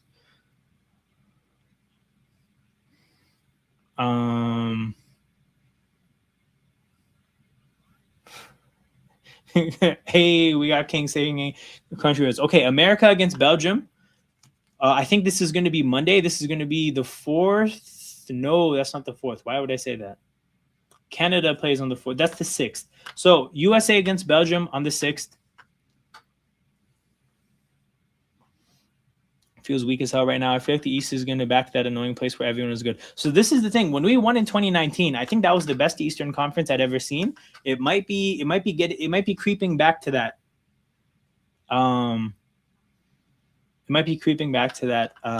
This next year. Canada will beat Morocco. Hey, man, I believe, dog. I believe, because when we played Morocco last year in the group stage, like obviously we lost, but I kind of feel like we did something. We kind of did something to them. And we're 4 years better. Morocco, even though like good footballing institution, I think they do have some younger, unproven players. So yeah, we'll see what happens. We went from needing a Braun stopper to a Brunson stopper. It's definitely a funny way of putting it, but I think we got it, dude. Canada World Cup revenge tour, baby. Hey, man. USA won on Canada Day. All I'm saying is we got to win on the 4th of July, people. It's simple. I don't make the rules. I just enforce them. Where does this leave us? This leaves us at the LaMelo trade. Because I just realized, I don't think I spoke. Wait, I talked about Giannis during the draft, right? Did Giannis? Yes, Giannis did happen during the draft. Okay, we don't have to do that shit. Okay, this is the last thing I have to get to catch up as far as takes go. LaMelo to the Timberwolves. I think this trade is ass. Dude. Like, I think this might be a lose-lose in my opinion. Mind you, the last time I thought a trade was a lose-lose, it was Cat to the Knicks, and one of those teams won the championship. So what the fuck do I know? But I think the vision that the Timberwolves are rolling with will have Anthony Edwards traded by this time next year. I think if they're going LaMelo, Ant, Ayo Dosunmu, McDaniels, and Rudy Gobert, that lineup is a little bit nasty. My long-standing belief about LaMelo Ball is that he spent too much time in the horrible basketball environment that is the Charlotte Hornets, to where, I mean, I think he has a ton of bad habits as far as like his tendencies go and like how he just approaches playing basketball. And I think those habits take time to get away from. And I don't think he's going to be a meaningful, high-level playoff contributor for the Minnesota Timberwolves in the year 2026, 27. I just don't see that for him. And then again, the trade is more about just acquiring LaMelo. It's about an identity shift. I think that they went from having Julius Randle and Naz Reid at the 4 and having a physical presence to now looking like they're going to have Jaden McDaniels at the 4, which is small because he obviously showed that he can do things, but that's small. Ayo Dosunmu, LaMelo Ball, and what's it called? Anthony Edwards. Like, I look at Ayo like a slasher scorer kind of a player, but I mean, like, I don't necessarily know if you put him on the floor with Anthony Edwards that you're going to get the best of both. Like, when he was flourishing last year in the playoffs, first of all, Ant was hurt. Second of all, there was nobody else to take shots. But LaMelo is on the floor now. Like, the thing is again, it's troubling for me that you handed Ayo Dosunmu $100 million and then you traded for LaMelo. And now you just have a bunch of guards. I don't think that lineup is good. Like, Jaden McDaniels and Rudy Gobert are individually good defenders. But I think of that lineup as a whole, I don't think that's a great defensive lineup. Hold on. LaMelo's legs being cheese string. This is one thing, but I'm just talking about basketball. I like this trade. Look, like I said, I was wrong about the cat trade. So this is just one man's opinions. Bro saying his soul got corrupted. I'm crying. This is facts, bro. If you spend too much time in a place like Charlotte or Sacramento or these kind of organizations, the stench is on you. We can smell it on you. And it's nasty. I'm not gonna lie, I know Chris finished and that if you guys bro, they are not gonna have fun. They are not gonna have fun at press conferences. The fit is so nasty, man. They're another team that's about to implode. No, I agree, dude. I'm not a fan of this move at all. Like, again, I don't think their team is gonna look good. Where's Minnesota's cap sheet? Okay, yeah. So like, here's the big five here, right? Because they gave Iowa a 5-year deal, right? And then on the bench, you got Josh Green. Dante DiVincenzo is probably not contributing this year. They're going to have a 20-year-old Joan Berenger, rookie that they drafted last year. Terrence Shannon, I like him. Bones Highland, I don't. So it's like there's two players on the bench that, I mean, Josh Green is okay. I like Terrence Shannon. We have a 20-year-old. We're going to have to see if he's good. I don't love the bench. I don't love the starting lineup. I just don't think this team is good, bro. I don't see it. They're not playing winning basketball, and no one's going to be surprised. I agree. We'll be a Boston Celtic by. Oof! Don't do this to me, bro. We cannot have Ant in Boston. That will hurt my soul. No, so Aiden, I saw a tweet when he got traded, and it said LaMelo just got to Minnesota. It took him 30 minutes to drive from Charlotte. I was dying. But yeah, bro, the thing about LaMelo is that he has questionable decisions driving on and off the floor. Like the thing is I think Minnesota knows that they have to do something quickly in order to keep Ant happy. And the problem is you cannot rush building a team. You cannot be rash. You cannot be careless. You kind of have to be opportunistic, and being opportunistic means relying on the market and when opportunities arise organically.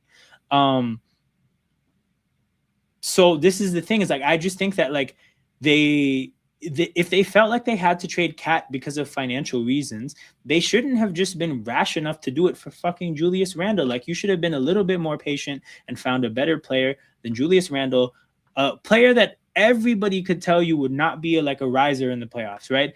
And then if you feel like you need to get somebody for Ant now to like give him a second like a Robin to his Batman, I just think they should have been more patient than to pull for fucking LaMelo Ball. Like, again, the night before LaMelo was traded, the two teams Shams linked him to were the Raptors and the Timberwolves. And immediately I had people asking me how I felt about the idea of him on the Raptors. And I'm like, well, he could bring us some stuff that we don't have. So I'm not going to sit here and act like we're above getting an upgrade. But again, I relay exactly what I said. The Charlotte Hornets stench is on him. And I don't think he's going to be a meaningful contributor to a playoff team this year, at least. So yeah, I just don't like that trade. From the Charlotte side of things, right? Because I have to speak on that as well. Let's go back to Charlotte. Where the hell is this team? Their two biggest contracts are Naz Reid and Kobe White. It looks like they're starting Kobe White, Con Knipple, Brandon Miller, Naz Reid, and then probably Kalkbrenner at center, the second-round pick from last year. Maybe they just jump into the deep end and have Steinbach starting at center. But like, I don't hate the idea of looking at Brandon Miller and Con Knipple and saying, you're two players that I want to build around. I just think that, like, hold on. You know what? Well, hold on. Naz Reid and Kobe White are 26. They're not even that old. I don't know. You know what? I don't hate those two players as players. The thing is like, they had a bit of momentum last year. Yes, I feel everything I feel about LaMelo Ball. I just feel like they did quite a bit to like pivot. And in some ways, they're starting from ground zero, especially if they start Steinbach, their rookie from this year. So, yeah, I don't know. I think that this team was they were in the play-in last year, and this team looks like a play-in team again. Best case, like I just don't see this team unless you see like superstar breakout years from Brandon Miller and Con Knipple, I don't see this team being out of the play-in at all. Obviously, it'll help to have draft capital. It'll definitely help to have draft capital for sure. But to me, again, Kobe White and Naz Reid, those kind of players to me are floor raisers. They keep you from dropping to a certain level. I don't necessarily know if they're ceiling raisers. And it kind of just looks like they have, like, instead of building on what they were last year, they've shifted lanes to stay where to kind of stay in the same place, but just have a different trajectory. And yeah, I don't know if I would have done that. The stench smells like black ice air freshener dangling from a rear view. This is true. He can't. 50 showers couldn't get that off of him. Andrew, this came up as this. I don't know if you sent like an image or something. Let me check the YouTube chat on my phone. No, it's nothing on the thing either. But yeah. Mixed with a faint of Carolina Gold barbecue. Nasty. Oh, you're good. All right. What else is there to look at? You know what? Okay. There's no specific moves to look at. I'm going to finish this stream by just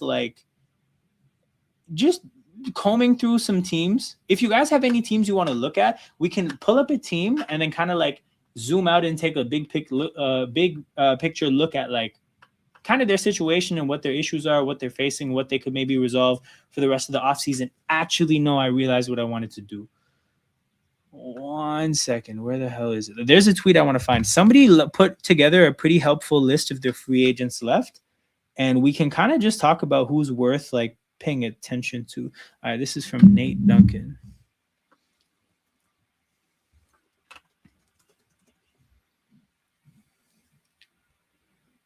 It's contending that would take I agree, Joel. I agree. All right, this guy put together this list of free agents, and he organized it by position and then by unrestricted free agency and then restricted free agency and then by tiers within those players. So I kind of just even to like just look at his tiers, right? Obviously for point guards, the only star was Austin Reeves. He's off the market. Out of the starters, Trey, Kobe, Ayo, and Gillespie, they're off the market. And then the rotation point guards, you're looking at the only people left are Anthony Simons, Aaron Holiday, Brandon Williams, and Tyus Jones. Not a whole lot there to get excited about. And then the fringe players, you're talking about lottery tickets here. Shout out to Kyle Lowry, still cracking the list. Get him on the assistant coaching staff. But if your team needs a point guard, I have bad news for you. There's like nobody left. When we go to two guard, right, you still have James Harden, but it seems like the assumption there is that he's just going to go to Cleveland. Restricted free agent Benedict Mathurin, I don't think the Clippers let him go unless he gets absurd money. So the thing is that you only get him if you overpay him. And I don't think that's a particularly good way to go about roster building. Bradley Beal, that's a relevant player. Gary Trent made threes. Okay, so there's some depth here at the 2 spot that you can go for. And then fringe players are fringe players, like not much worth talking about. But if you need a 2 guard, it's a lot more hopeful than needing a point guard. At small forward, you got LeBron James. Obviously, the market there is wide open. So we can maybe talk about LeBron a little bit before we wrap up. At the rotation spots, Oubre is off the board. You still have Middleton, Matisse Thybulle, Zaire Williams, DeMar DeRozan. Yeah. Guys like DeMar and Middleton, you know what you're getting. They're just old men at this point that still have some skills, but people you probably want to be mindful of like asking for too much from. Matisse Thybulle, he's an honorary Thompson twin. Man plays half of the sport. Zaire Williams, I don't know that much about. But there's a handful of players at the 3, but yeah, I mean the thing here is if you need wing players, not that good. At the power forward spot, Tobias Harris is off the board. Draymond Green is still in the market, but he's realistically a Golden State Warrior. Peyton Watson, I did not know he would be here. Like I did not know Peyton Watson was looked at this way. Denver has spent a lot of money, so the Peyton Watson sweepstakes might pick up at some point. You got Jonathan Kuminga, Rui Hachimura, Batum, Kenrich Williams. I guess personally, I would be interested in watching Rui and Kaminga. Nothing else I'd really be paying attention to. So again, when it comes to the free agency market, like free agency is just about wrapped up. Like the trade market is still alive. You could still see trades, but yeah, if you look at the centers, Jackson Hayes signed. Actually, I think Jackson Hayes signed at for Utah, so he's going to be their backup big. Nick Richards is obviously Nick Richards and Drummond. Those are relevant names to look at. So Jalen Duren is the big center still available, but it looks like he's heading back to Detroit. Um, but yeah, there's not much left in free agency. So with that kind of there to set the tone, when we look at particular teams, you're more or less seeing like what they are. There's not much else to do besides make trades. You look at the Atlanta Hawks, a lot of what they were last year, they paid McCollum to keep him. They paid Jock Landale to keep him. Shit, is there no? Oh, Aaron Wiggins is the big addition. So, and Devin Carter. So they made two minor trades to add some guard depth. But you're looking at a lot of continuity for Atlanta. I don't know how you guys feel about that. Obviously, they were hot to finish the year last year, and they beat the Knicks twice, which is fucking 200% more than the rest of the league combined. So I don't know if they hang their hat on that, but there's obviously going to be some optimism.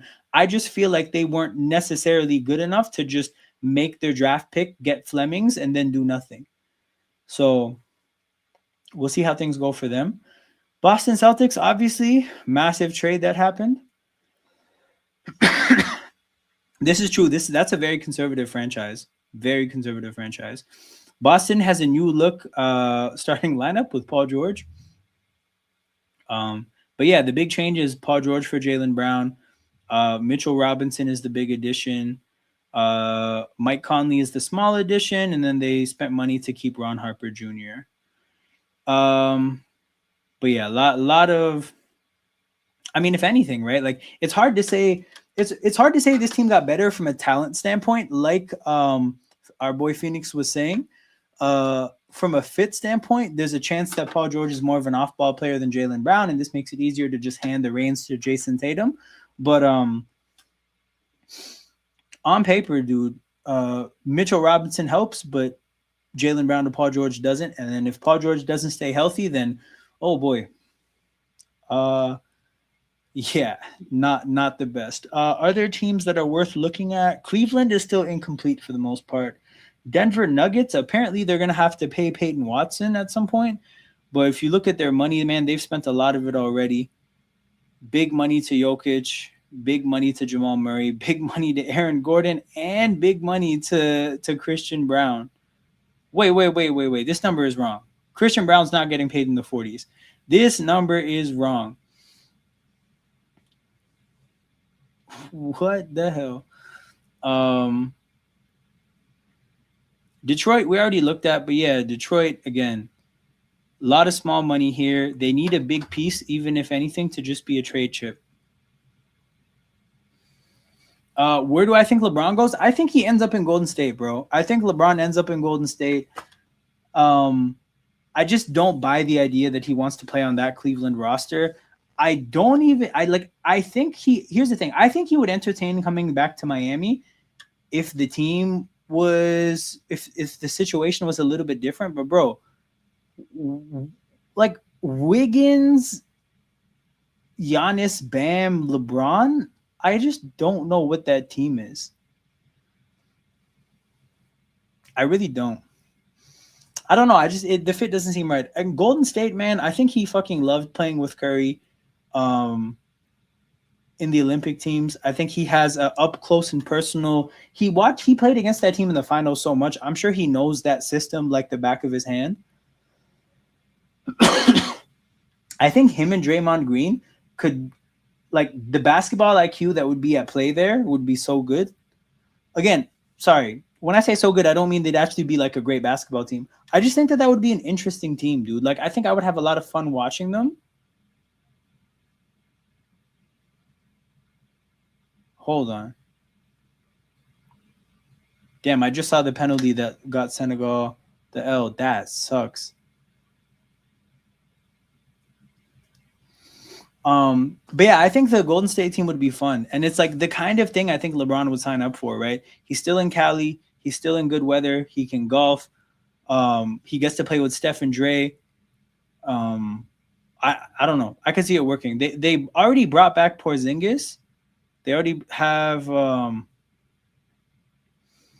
this is the thing, bro. They become the Golden State Warriors, but also like I kind of think that if you talk about a spectacle, right? Steph Curry and LeBron James riding into the sunset together is like the thing is I just think that it's a fun thing to exist. To just have this one place where the old men are, like the retiring home of the NBA, where there's kind of still a chance that they could give somebody like a tough game here and there, and you just never know what happens in the playoffs. Like if that team was in the regular season, given how much time that they would miss, I think that like they would be a 6 seed, best case scenario, probably a play-in team. But if they run into a Houston, oh my, I think Golden State would take Houston behind a woodshed, and that would be a brutal outcome. Like that, like I think that team, I would love to see that team go against whoever the young stupid team is in the NBA. Like I think that would be a great time. I said he goes to Warriors, Denver, Philly, or Miami. So I think the thing is somebody said that the 4 visits he has are these 4 teams, but sub Cleveland in for Philly. I haven't heard anything tying him to Philly, although they could really use LeBron in the front court for sure. But you have 3 of the 4 teams he's apparently considering. Vando was our DEI hire. This is facts, bro. Vando is the DEI hire. Quentin Grimes the DEI hire. You guys have a very particular roster construction you're looking for. Anybody else worth looking at? We can take a look at the Miami Heat before we head out, because kind of an interesting situation here, right? If we're looking for rotation players, Giannis and Bam are playing. Wiggins is playing because of the contract. Jovic is playing because of the contract. Portis is playing. Davion is playing. There's 6 rotation players. Tim Hardaway Jr. is definitely playing. And then this is where, like, okay, you're entering the territory of I would probably need Joel's help. So Drew Smith, Fontecchio, Pell Larson. Are these guys playing? Look at the Magic. Shout out to Tay. We'll look at the Magic after Miami for sure. Do those guys, do those 3 guys play, bro? Let me know, because I don't know these guys well enough. But if they have 7 rotation players and even 1 or 2 of these guys are in the Drew Smith is definitely playing. Okay, there's 8 guys in the rotation. Because my thing is like I realized that I think Miami might be more constructed than I thought. Like I maybe may have given them more work to do than they would actually have to do. Because if they have 8 rotation players, there's not even much more to add. I'm sure that they want to give Fontecchio and Pell Larson the opportunity to get minutes. But it fucking looks like they have a backcourt rotation of, where is it? Like Drew Smith, Tim Hardaway Jr., Davion Mitchell, and then I guess Jovic as like the 4 guards. Then let's say Wiggins is the 3. Then you have Giannis, Bam, Bobby Portis in the front court. Who am I missing? I think I missed Tim Hardaway. No, I didn't. Who am I? Oh, no, I said Bobby Portis. 1, 2, 3, 4. No, hold on. Fontecchio can be a really good bench shooter from what I've seen. You know what it sounds like they're missing then? They're missing like a true 5. Giannis is going to have to drop like 50 a game. So this is the thing, Aiden. The thing I said about Miami is that Miami is the best organization in basketball at getting random second rounders and undrafted free agents to produce, right? But they're now in a situation where the stakes are so high that like they have to do it, because again, they've exhausted a lot of their trade assets. There's not obviously a ton of money to spend. They more or less like this team. And this is where, like, I've seen you produce a Max Strus and a Duncan Robinson out of nowhere. We're going to need you to do it again. Like the Heat culture has to work its magic to produce some of those kind of players because they've had it before, and all it did was it carried teams to overperform and have a 8 seed go to deep into the playoffs, right? I've seen them constantly overperform. I believe they've made 2 finals with Jimmy Butler and some good players, and then random second round picks and undrafted free agents, right? Now, like, you have Giannis, so we need you to do that shit again. Because if you can give Giannis some, like, if these guys play like the way, sometimes Miami Heat random players do, and who do they have, right? Okay, like if Javon Hadley ends up dropping 15 in a playoff game, just remember this stream.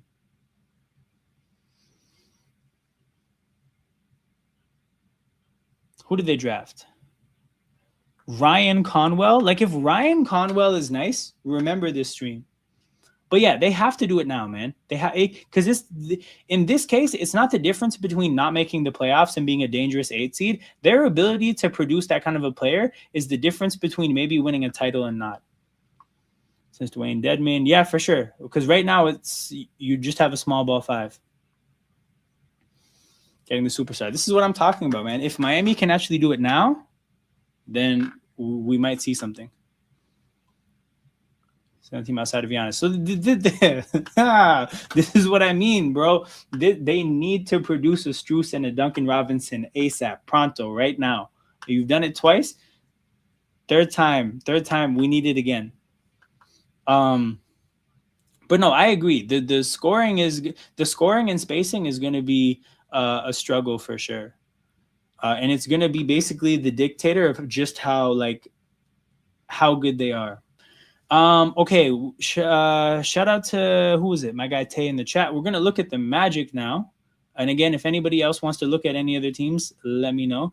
The game this season, they score like 70. Big facts, 100%. Yo, trust me, it'll be game 3 of their first playoff series in round 1. It's going to be bad. They're going to win a game 82-78. Okay, looking at the Magic. I'm a new sub. All right, shout out to you. Let me know who your team is and where you're tapping in from if you're comfortable with that. Okay. With the Magic, again, there's not much room for movement. So for the most part, if you look at this big block of salary, this just massive block of salary here, dude, like there's not much they can do with the amount of money that they've spent. They lost Mo Wagner because there's not much you can do when you have that much money to pay like fringe players, and they replaced him with Nikola Vucevic. So Vucevic is back in Orlando in his old stomping grounds to be the backup center. And then I think they re-signed Javon Carter. He was you're a Raptors fan from Philly? That's dope because I'm an Eagles fan from Toronto. So I'm in Philly usually like once a year for Eagles games. That's very dope. But yeah, they re-signed Javon Carter. This team has actually done nothing to add a new player. This team is who they are. And the reality is because they don't have much money to spend. How deep are they in the luxury tax? They are luxury tax room. They're 15 mil deep into the luxury tax. They're 6 mil over the first apron, and they're 4 mil under the second apron. Oh no, Orlando is just in hell. Orlando is just in a really bad place. So that's the issue there, people. The issue there is that Orlando is not going to be able to add new players because there's no room realistically. They have 13 players under contract, and they only have 4 mil left under the second apron. So all they can do is add minimum salaries. Was hoping the Raptors take a look at Suggs. But you know what's funny, though, is like I think Suggs fits a lot of what we look for, but he fits it in a way of like we have a lot of those things already. I feel like Suggs, like we kind of need some players to complement some of the defensive players we have, and Suggs would just fit into what we have. So I don't know, like it really depends how you look at things. If you feel like you can get some of the more like shooting, ball handling, those kind of things from other positions, you maybe look at Suggs as the kind of point guard that could fit the rest of what we have. But yeah, I mean, at some point Orlando is going to have to shed salary. Suggs is making the thing about Suggs is if you like him as a player, you're gonna like the deal because he makes a descending salary from 32 down to 26. 26 million in 4 years is gonna be a tiny chunk of the salary cap based on how things go. So Suggs is, if you like him as a player, probably the kind of player you would trade for quickly. But like the reality is I think we need Emmanuel Quickly's shooting more than anything right now. So I just can't see that trade happening. But yeah, shout out to everybody in here. Make sure you guys hit the like button and subscribe to the channel. We're going to be wrapping up pretty soon. This was a great time. The next time you guys will see me is Friday night, Friday at 7 p.m. Team Canada plays, I forget who it is, but Team Canada plays, I believe it's a FIBA World Cup qualifying game. So the whole Canada roster is called up. We're going to watch Shea, Dylan Brooks, all those guys. So it'll kind of be like this, except there's going to be a Canada game on. So if you guys are tapped into that, I know there's a lot of Raptors fans here, a lot of Canadians here. 7 o'clock Friday night, we'll kind of just kick around free agency scenarios while watching a game. So if you guys kind of like what this was, it's going to be a better time because there's actually going to be some basketball involved. So hit the like button, subscribe to the channel. We're going to tap out here, people. It's been a great stream. I hope to see you guys on Friday. And then after that, I'll see you guys on Monday because that's when the next Canada game is. So there's 2 Canada games this July. Friday the 3rd, Monday the 6th, both at 7 p.m. I'll be live for both of them, which will, again, it'll be the game and it'll be free agency. And then after that, probably tempo games into the Summer League and then Summer League games while they're around, which will be a lot of fun because we'll get to watch Allen Graves. And then tempo games until preseason. So the summer schedule is going to be great. We're going to have a lot of fun together, people. Hit that like button, subscribe to the channel so that you don't miss when we go live. And I'll see you guys in a bit. Take care. I am out.